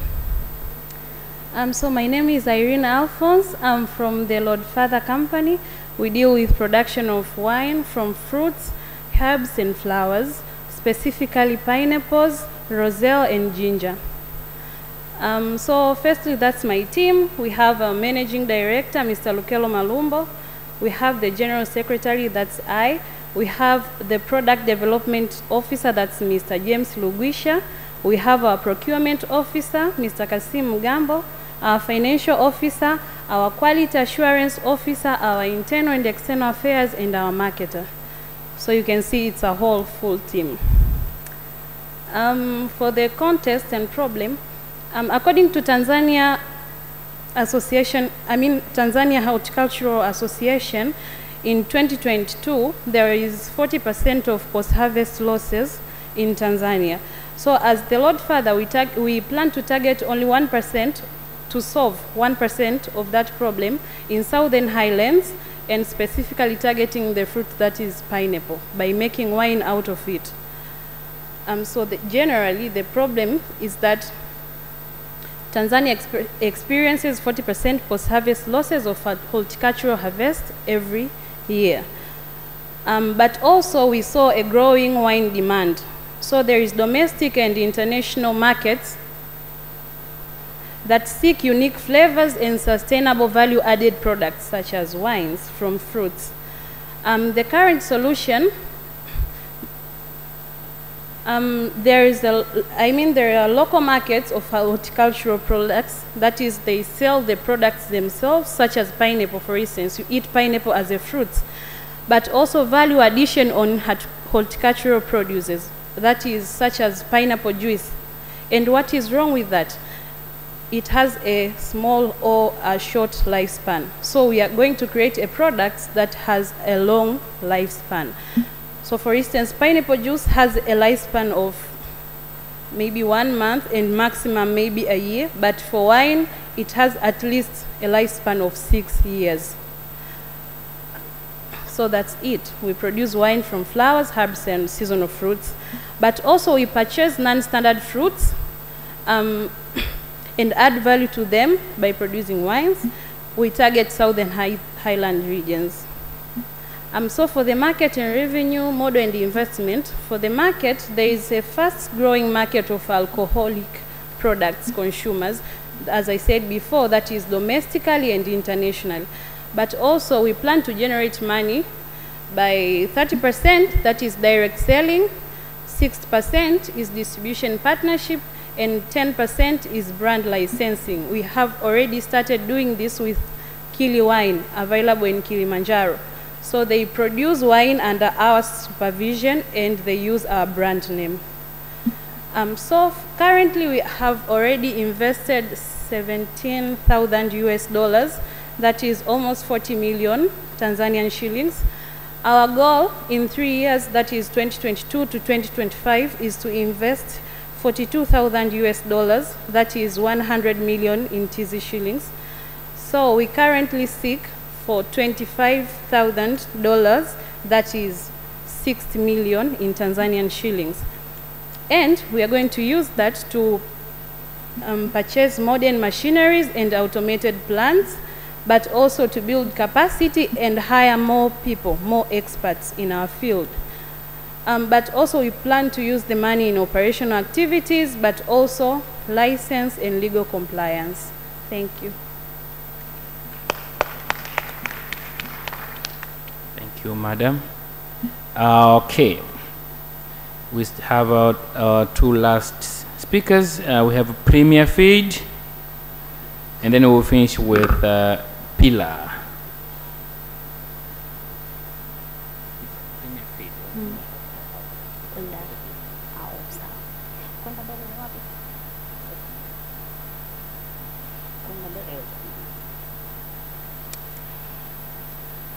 Good evening, ladies and gentlemen.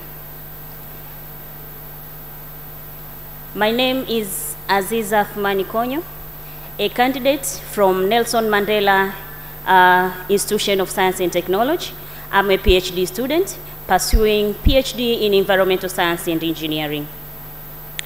I'm in front of you to represent the Premier Feed team, which involves in converting organic waste into valuable agricultural product. We have a mission and vision, and you can see in our slides there is a symbol of Dodoma. So the mission is to enable proper organic waste management, and the vision is to provision of high protein feed at affordable price. How? There is a problem of huge generation of organic waste. For instance, in the study that has been conducted in Dodoma City, it shows that 2 tons of organic waste are generated per day just in one market, that is Majengo. And this is because we all know that there is a shift of government officials from Dar es Salaam to Dodoma, and all we know that in Dodoma we are not cultivating much. We are importing crops, we are importing fruits, and most of them, when they reach there, they got rotten and taken to the dump site. So that's the problem number 1. But the problem number 2, according to OECD and FAO 2021 report, it reported that cost of animal feed, especially protein, are now very costful. So this makes the livestock keepers to incur more cost in buying their animal feed, which creates less profit to their product. What are they doing now? We have 2 problems, as I have mentioned. So regarding the organic waste, what they are doing is taking the organic waste to the dumping site. Yeah, it can be a solution, but what in reality is transferring a problem from one stage to another. Taking this organic waste to the dump site, it means during when it is composed in the dumping site, it generates methane, which is a greenhouse gases, which also contribute in our climate change. So we can shift the waste to the dumping site, but again, we are creating global warming and other stuffs like that. How do they do concerning the high cost of animal feed, specifically protein? Livestock keepers, they reduce protein ratio in their animal feed. The impact of this, animals cannot grow properly as they will do in a right ratio. Premier Feeds come to the solution, and this is the solution. We are going to use black soldier fly technology to convert organic waste and generate larvae that can be used as animal protein, but the remaining is also the organic fertilizer. How? This black soldier fly is an insect available in our environment, and it has high ability to degrade the waste. For instance, if you have 100 kg of waste, if the larva feed on it for just 10 to 14 days, if you were having 100 kg, you will remain with 20 kg up to 40 kg. And this remaining unconsumed waste, we are not going to dispose it. We are again using it as organic fertilizer. Now, this is the solution, and we are going to provide animal feed rich in protein, organic fertilizer, and lastly, our environment will be clean. Regarding this technology, black soldier fly grow in optimum temperature, moisture. There are also all those conditions. So we as a Premier Feed, and we know that we are now in the world of Internet of Things, we generated, we created the sensor that we can insert in the moisture, in the substrate or in the organic waste. So once there is maybe variation of temperature or moisture, this sensor can just send the message. Or if you will be maybe in other site, you can just scroll the app and see how the trend of black soldier fly larva and their optimum condition are at the specific place. The market analysis, we will target the poultry keeper, the aquaculture, as we know that the aquaculture industry is coming and they all need feed, and also the farmers. Sales strategy, we'll start with feed millers and then go to animal feed, and later we will, because for the first time we will sell the larva, but later we will make a complete feed formulation for starter chicken, for grower, for layers, something like that. We have a competitors, that is fish meal, soya, and all of the stuff. As we know that we all, in our previous session today, due to technology and something like that, population is increasing. So growing soya for human consumption as well as animal, it will be need a lot of environmental degradation. As we know that to grow a soya, you need to deforestate so that you can plant the soya. So let us leave soya and fish meal for human consumption and opt for black soldier fly larva for animal feed. This is the team. I, as a team lead, Aziza, I'm doing my PhD relating black soldier fly, so I'm an expert. I know how to maneuver with them, the challenges to encounter, and all about that because it's a part of my study. We have Dorini, Joseph Wangere. This is the one producing because he's studying Masters in Embedded System, and also he has BSc in Microprocessor Tech and Instrumental. Also, we have Janet. She has Masters in Biotechnology, as we know that we need like breeding of black soldier fly and all stuff. So also we have Asha Ripanda having BSc and MSc in Chemistry. Our product needs to be tested to ensure quality. So it means Asha will be the quality assurer in this team.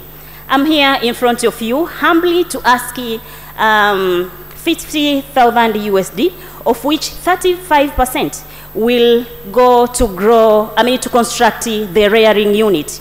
And 10% of it will distribute dusty bins to the markets so that they can just fill there and then we can just go and collect them.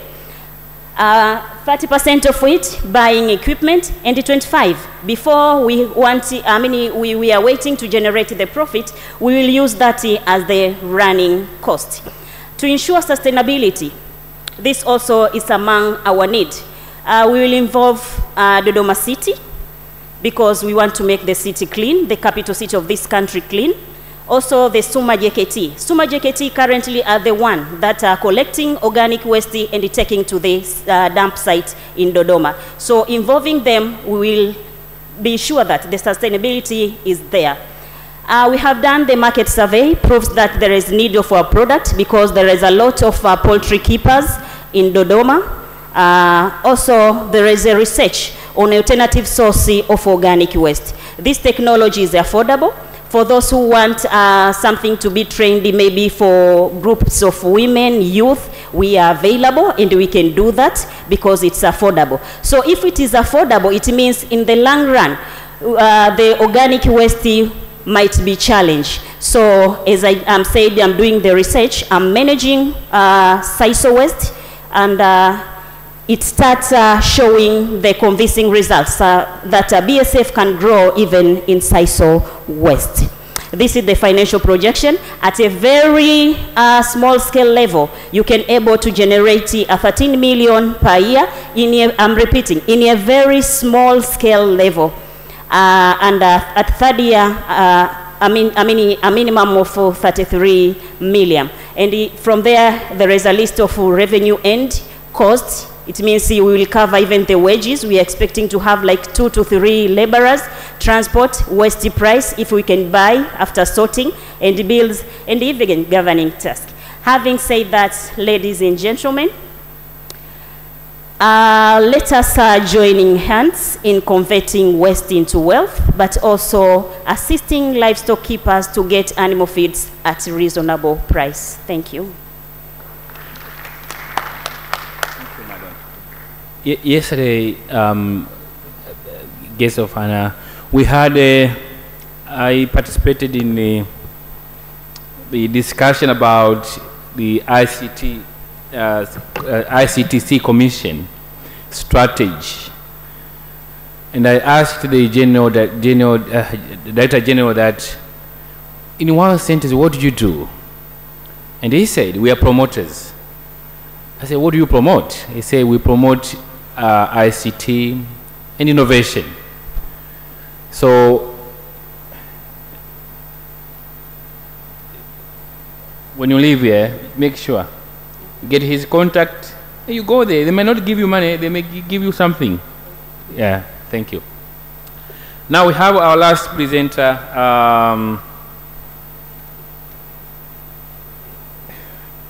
Pilar. And I don't know whatever pillar they're having, how many pillars, for what, I don't know, she will tell us.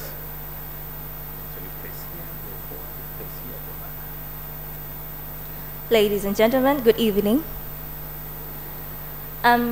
Today I would like to share with you a story. As a student in University of Iringa, pursuing Bachelor of Applied Marketing Entrepreneurship, I saw that season change, people grow, and there's a great need of replacement in clothing. Due to this, the story came up with pillars, whereas they take the clothes, the old clothes and unfashionable clothes, by upcycling them or recycling them to new fashionable products, such as bags, new fashionable clothes, fabrics, and many other products. All this ideation, solution, and the prototyping came up with a team, a small team, whereas Emin Bello as a team lead, Glory Sampson as a fashion designer, as well as a fashion stylist, Eva Peter, who is also a fashion stylist, Eric Njaila, who is a branding and marketing specialist. Going further, according to the World Wildlife and National Geographics, it takes 2,700 liters to produce a single t-shirt. And globally, 100 garments are produced annually. At the same time, 92 million garments are wasted annually. And in Tanzania, fashion industry is expected to grow by 12.7% by the year 2026. And unfortunately, recent time, we have 40% of the textile that is wasted. All this brings about the environmental pollution from textile waste. The current solutions that people have been thinking is donating and reselling the clothes, which not everybody does that.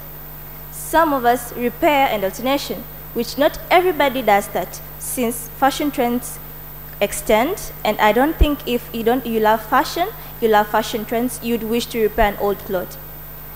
And some of them even have collaborative efforts with agencies and NGOs to contribute the clothes or the old clothes to refugees or the needy.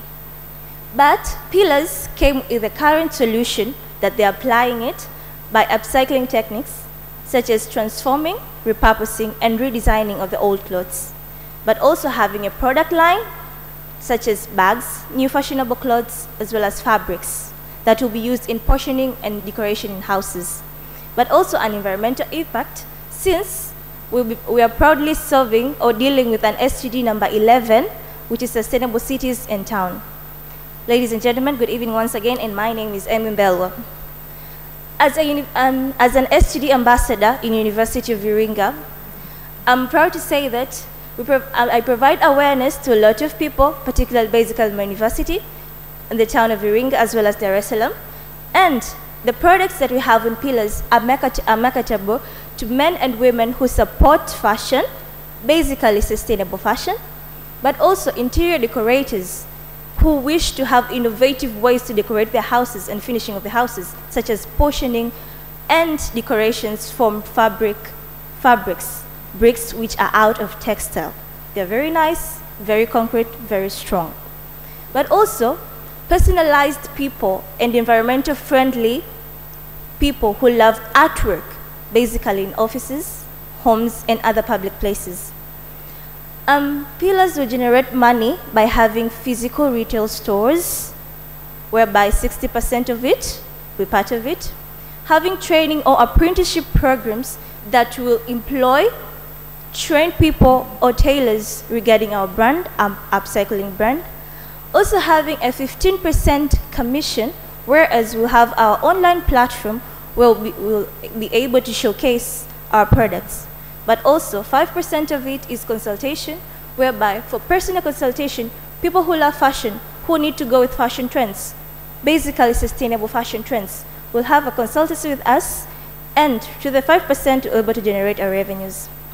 To our investment, it's only 70 million Tanzanian shillings that we need. Basically, our startup is just on the start. And to our needs, technologically, we need upcycling machinery equipments, a lot of them, since we have a product line of upcycled products. Also, technology and software, since we'll have our online platforms and other websites. But also, we wish to develop a new product design and explore innovative ways to upcycle different types of textile. And to this, we are working on a research to produce manure out of textile. Why manure? I know most of you are amazed, and some of you, it's the first time hearing that textile can produce manure. Yes, to garden lovers, I wish to tell you that textile manure can be used favorably and eco-friendly to your houses, hotel, and public places, since textile manure is highly required to the soil, since it does not facilitate the production of weeds in the soil, particularly for flowers. And financially, we need a startup capital that will be used to, will enable us to get machinery as well as raw materials that initially will be used for our upcycling process, and that is 40 million. To our working capital, we will need 15 million so as to work on ongoing operationals, but also an investment for scaling, whereby to reach our demand, we have a product line of upcycled products, but also we'll need to reach our demand, basically regarding what people highly demand. Our need to human resource and management, we still need a skilled workforce. As a fashion designer, but also having a team of a branding and marketing specialists as well as fashion stylists, we need more production staff and highly skilled people to support this brand. And also training and development, since we require a lot of machineries that will be used under our brand, as well as software and technologies and platforms that will be used under our brand. And management team.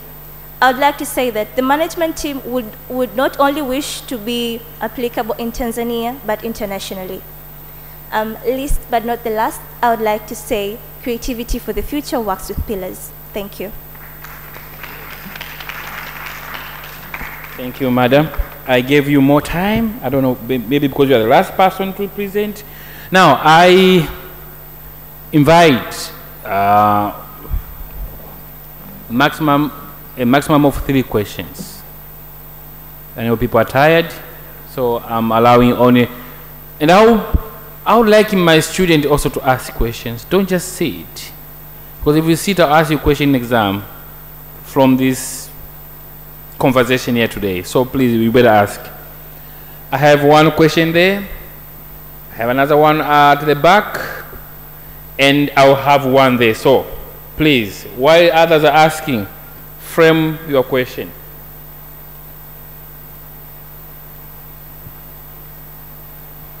It should be brief, very brief. Start here, please. Okay, thank you for giving me this chance to ask a question. The second presenter from the last, you are talking about organic waste, and basically what was shown on the picture was like kitchen waste, some tomatoes. Is it? Yes. Now my question is, when you are saying organic waste, are they sure that they are coming from organic agriculture, or they are organic waste because they do not have any use? So may you clarify your term, the term organic waste. Are you going to take the raw materials from organic areas which they are produced, or from anywhere? Okay, we will take two, and then while those they seated there looking for the question. There at the back, sir. There's a hand there.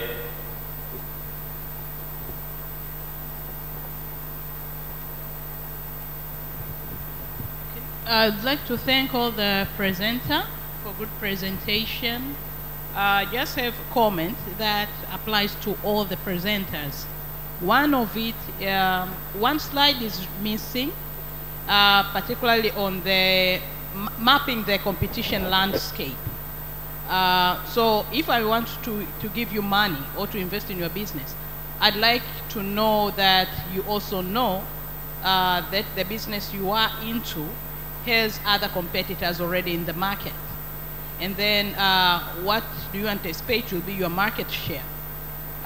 So for example, I know there are products and people even are selling organic fertilizers. Okay, Hakika fertilizer and all that, even the black soldier animal feeds. So that competition analysis slide, just even in a matrix of the competitors and where are you positioning yourself. And another slide that is missing is on the value proposition. So what's your unique selling proposition, particularly on the products that you are offering or you plan to offer, and so that I can know if I'm investing into you, what's your uniqueness from the others in the market that are offering a similar product to yours. So those two important points. Thank you. So all of you, what's the landscape of your competition? How does it look like? Okay. So that was another question. Should we, are you ready? Okay, Mike should go there.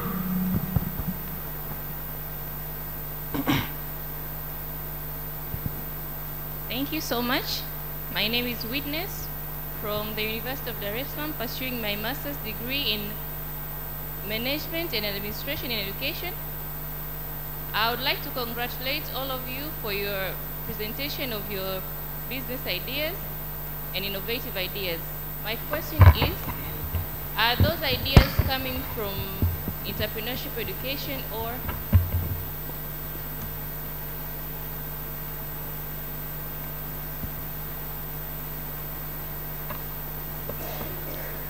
I would like to know if those ideas are generated from you learning entrepreneurship, or it is just from your no more educational content, because I can see there is a lot of innovation in it, but I would like to know if you have entrepreneurship education in your courses. That is what I would like to know. Thank you. So, if I may not qualify, just make it very simple. I think she wants to know this kind of way of thinking, motivation, initiative. Is it part of what you are studying? Is it stimulated because of what you do in class, or there is more? And what is it? I think is that what you're asking? Okay. So let's start with the gentleman's question there.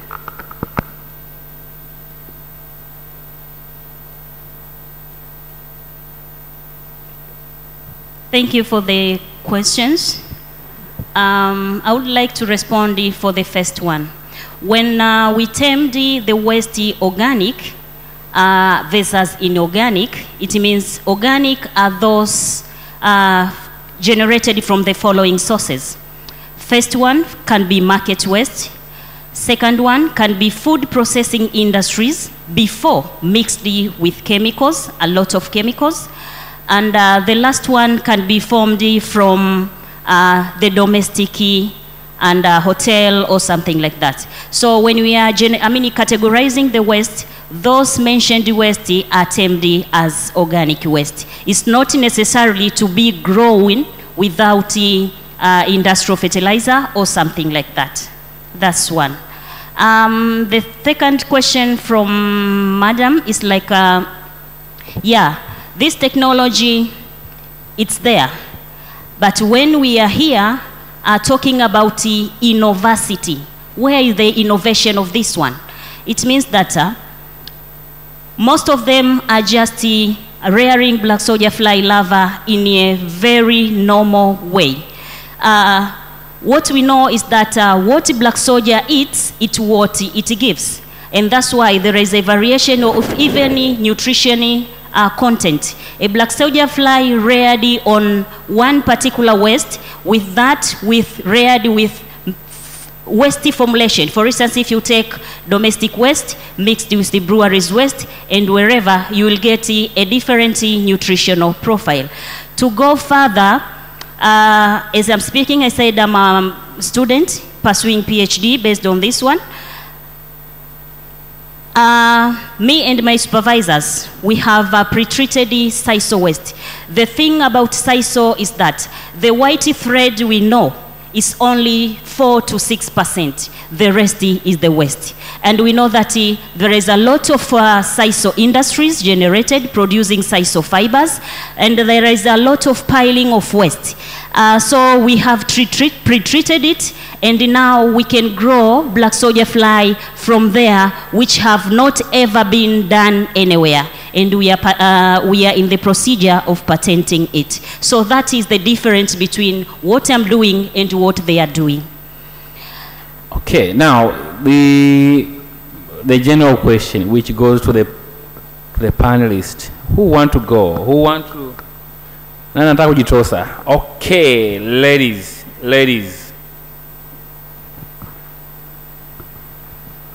So good evening once again.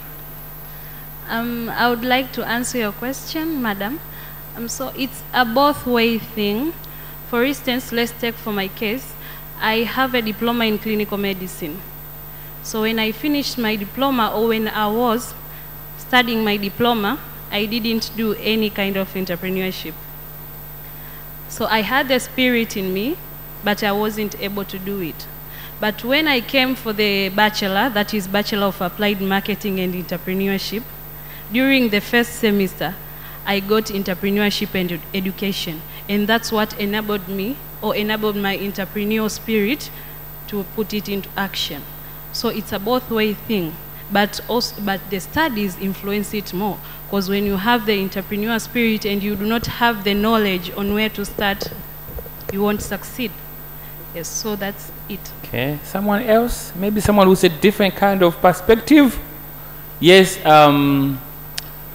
Premier. No, Pilar. Okay. I'd like to answer your question personally. Personally, I love fashion.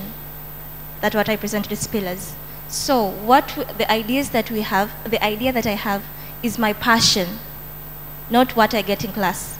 But what I get in class trains me to pursue or make my passion become a big business. My passion is fashion and design. How can I make fashion and design be in an innovative way? That is what I learn in class. How can I make fashion and design be in an entrepreneurial way? That is what I learn and get coached in class. So I'd like to say you also have to have a passion, know what you love, what you like doing without getting tired, what you love doing without wasting time. Even if you waste time, you don't think if you're wasting time. What you love doing without thinking that other people can think bad of it. Have a passion and know what you love, and that can be generated as an idea. And in class, we get trainings on how to do it. Thank you. Okay. Can I put the question differently? No. I'll come to you, Prof. But I want to pose this question differently. We were almost wrapping up. You all did some entrepreneurship course. All of you. You, sir? You did. Entrepreneurship course. Okay. To what extent those courses stimulated innovative capacity or, you know, innovation in you? Is there any relationship between that entrepreneurship education and you becoming innovative?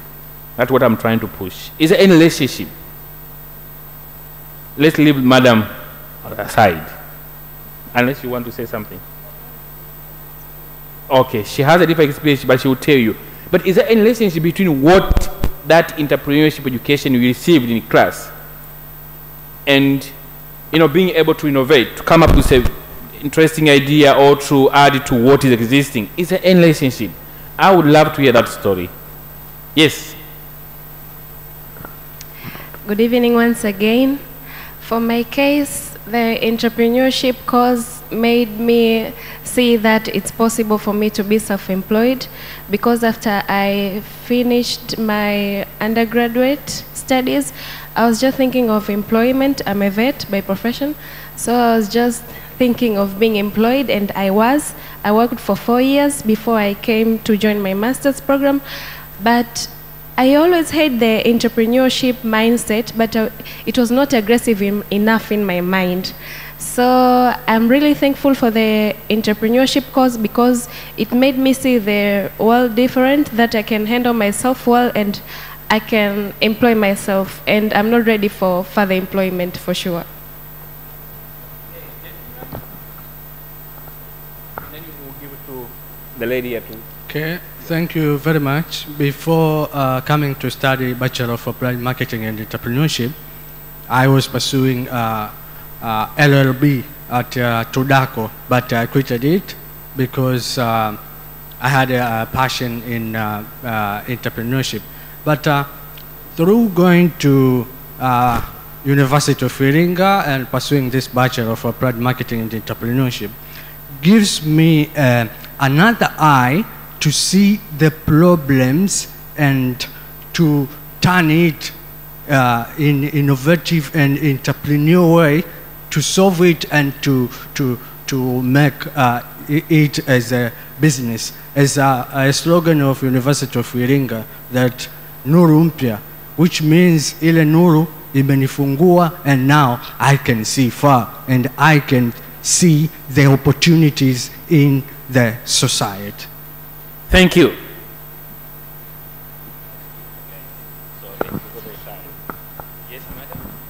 Thank you very much. Good evening once again. So for me, it's a bit different. I did my undergraduate like 15 years ago. More than 15 years ago. So in my studies, my undergraduate, my master's, my PhD, I've never done any entrepreneurship studies. So I've never done that one. But I'm a vet, and I've been dealing with the farmers, livestock farmers. So I've seen how the livestock farmers are suffering with the problem of tick-borne diseases. And as I said, currently they are using chemical pesticides, which are very much expensive. So because they are very expensive, you found that these farmers end up using the chemical pesticides inappropriately. Actually, they are doing like low doses because it's very expensive for them. So they buy only just in a low portion or low low quantity, and then they use it at a low dose, and you find that the problem of tick-borne disease continues to destroy or to bring problem to their animals.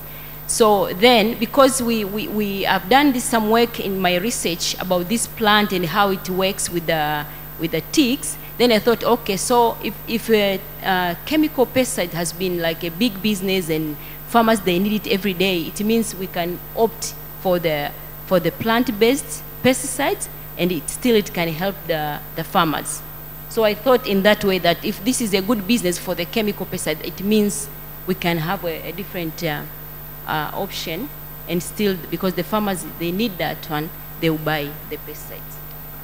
Thank you. I'm giving you opportunity. The last one before I call, brief, please. I'm very much interested in the question there. You know, these young ladies, it's like they think going into an entrepreneurship class means becoming an entrepreneur, but that's not the case. Entrepreneurship is basically identifying an opportunity and turning it into business. Okay?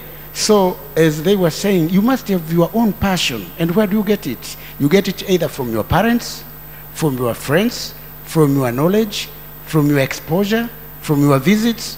Then you get an idea. That thing is, I think I need that. So, even when you go to school, you get equipments or tools of sailing you through. But it's not an entrepreneurship class that will give you everything. You must have your thing, and the entrepreneurship class promotes it. So please, it's very important. And all these presentations, I can divide them into two. There are some action researchers here. Like this young lady, she said correctly. It's not necessarily entrepreneurship, but you have done some action research. You know about pastoralists and their problems, ticks, and through your research, you know that plant can kill ticks, and now you've made a medicine for that, is it not? It's not necessarily entrepreneurship, because it is just a problem you met on the way and you conquered it. But some are real entrepreneurs because they learned and they saw, I think I can turn this into a profit and whatever. So those young girls, your questions are very valid, but it's not a straight away something. It needs your efforts and time, and when you fail, you get experience. So that is it. That is what I want to say, sir. Thank you. Thank you so much. Thank you very Thank you. Appreciated. Thank you. And I think someone mentioned something which I picked. One of the speakers said, maybe we also need to create more opportunities where you see some of the role model success stories that will inspire you. And I think being able to attend this kind of event, you learn one or two things. Don't underestimate that lesson. Thank you so much. Now, please join me to thank the panelists, the presenters, the innovators, the entrepreneurs for wonderful presentation. We really appreciate your efforts. And we know very soon we will start saying, is this celebrity, you know, us Tanzania would like this thing of worshiping people, which is good. This celebrity, this is how she started. Well done. Thank you so much.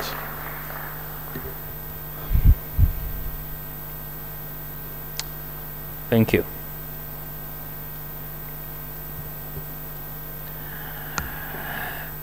Wow, this has been long, eh? I thought, after losing 2 hours, I thought, I don't know how we're going to manage it, but I think we've managed it. I know it's not easy, but we have tried our best to manage the packed schedule.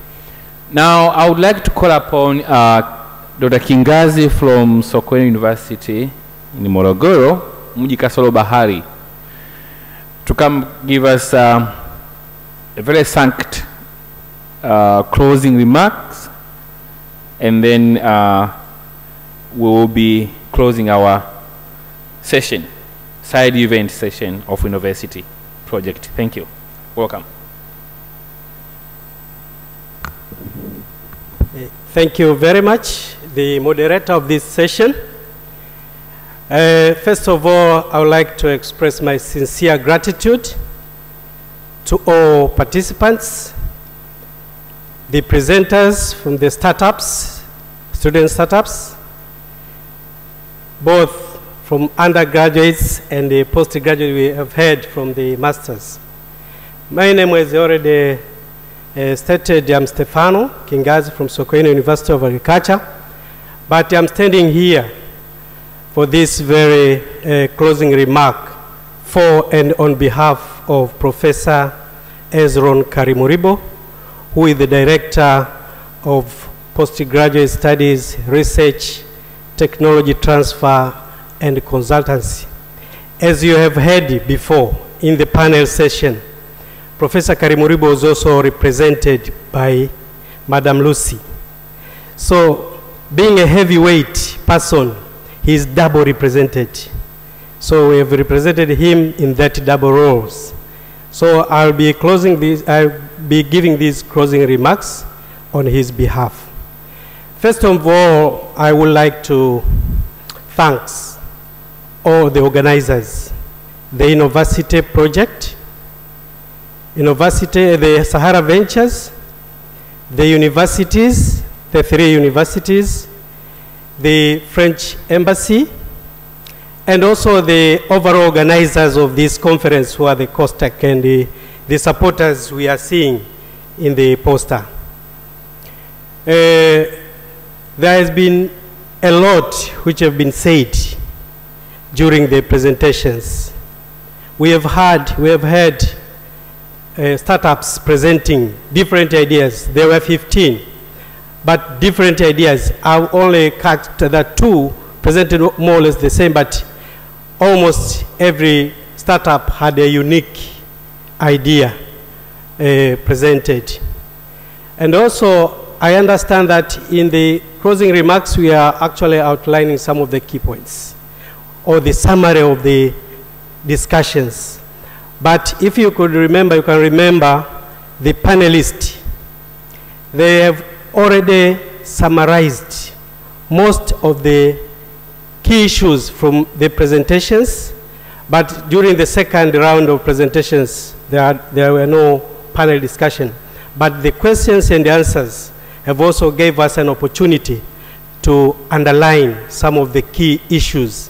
Even Professor there has underlined some of the key issues. But most interesting, we have actually a lingering question or a gray area of what is the factors behind or the drivers behind entrepreneurial tendencies or behavior among students. Is it due to training, entrepreneurship course? So the questions, when they were trying to respond, some said it was internal drive, some spirit. Some said they were dealing with farmers, pastoralists, livestock keepers. They discovered the problems. And that's a problem-based or problem driver. So you see the problem and you want to look for solution. And in the course of looking for solution, you come up with an idea, which not only will solve the problem, but will also give you something, a return, which turns out to be benefit, money, satisfaction. There are a lot of benefits, satisfaction, money, and being appreciated by the community and the nation at large. But we have also had the driver of worries and fears of unemployment. Somewhere, the general public is saying there is serious graduate unemployment, and therefore some are fearing to go into that pool. But pleasing enough, one of the startups there, she said, doesn't even like to be employed. And that shows that that fear is no longer. So, in order to, in this very closing session, I will just highlight some few issues. One is that entrepreneurial tendencies should come from within you, but the environment surrounding you can help you to go into that drive, which is, we call it a dream or the fate you want to be. And we have had several from different organizations, the COSTEC, the Vodacom Foundation, the Commission for ICT, is ICT, isn't it? Yeah. All these and the government, they are trying to create a conducive environment to make sure that graduates from different levels, and especially the higher learning institutions, should not depend on public jobs, should not depend on formal employment, but rather should be job creators for their own employment, self-employment, and also for employing others. So with this project, this is like a startup kit. Tunasema ni tone la chachu. Wanasema chachu moja huchachua donge zima. So you go out there to become the agent of change so that your colleagues can see the value. I'm sure, as the moderator have said, we are going to see fruits in the future. So with those few remarks, I humbly take this opportunity to declare this outbreak session on Innovacity project officially closed. Thank you very much.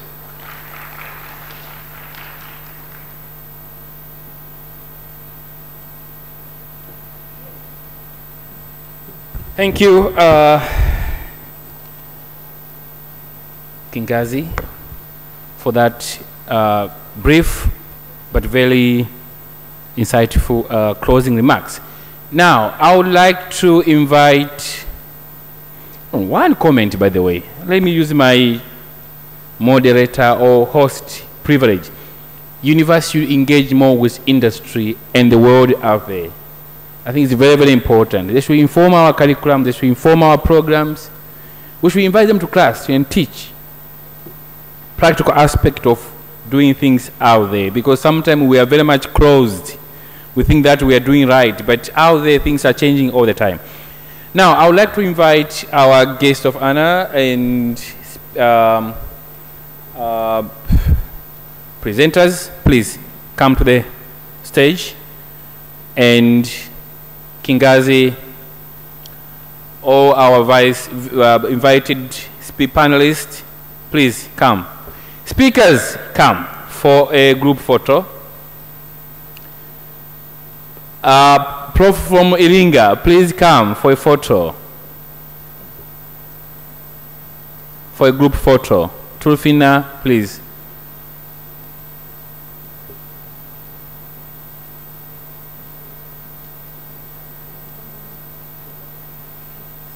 I think some should sit.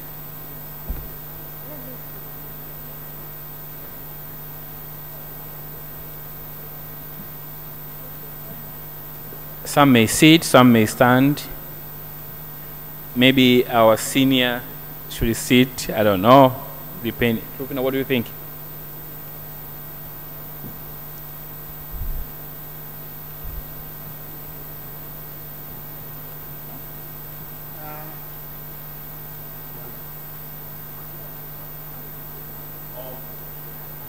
Now, I'm told viongozi tu ndo wakae ili picha isiwe ndefu sana. Yani aweze kucapture kila yes.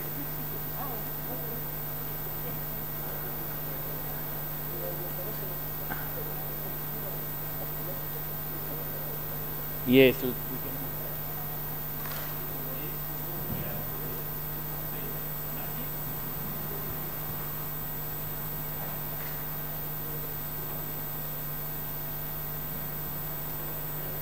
Okay. Who is missing here? Okay. Nyie hapana. Siku nyingine. Kidding.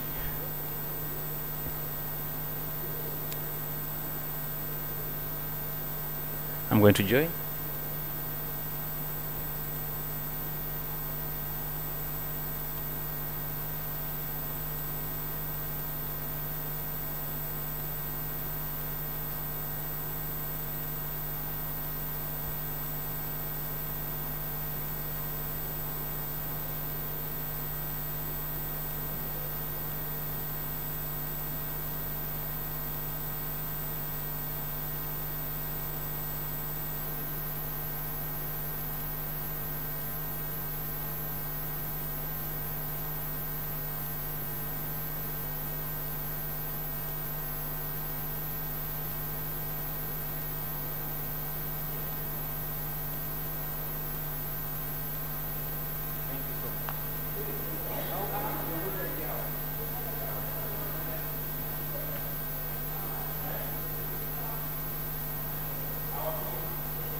Atuambia Trufina.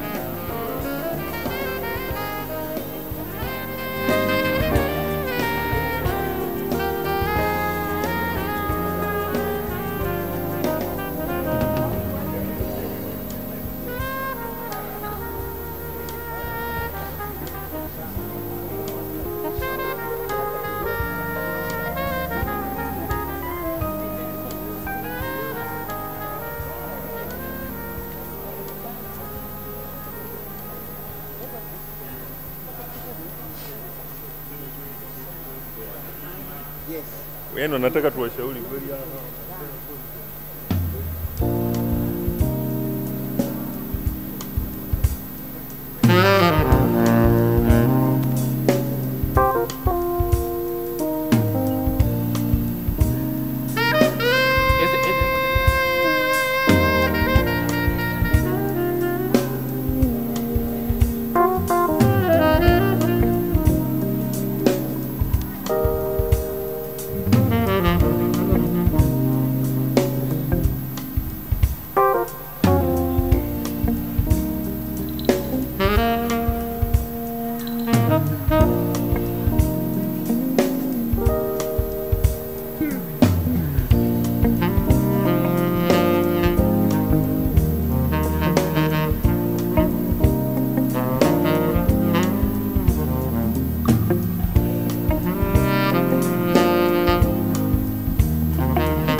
naongea eti.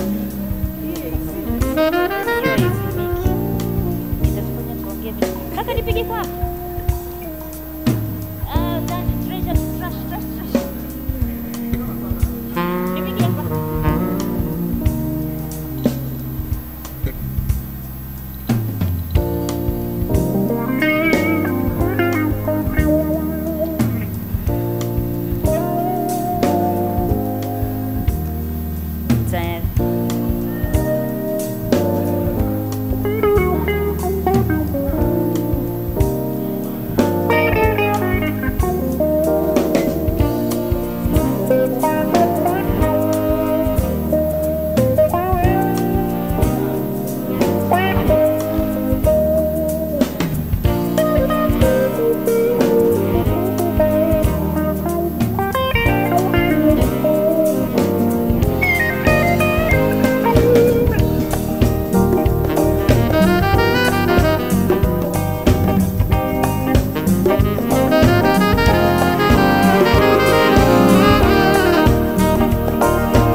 Big F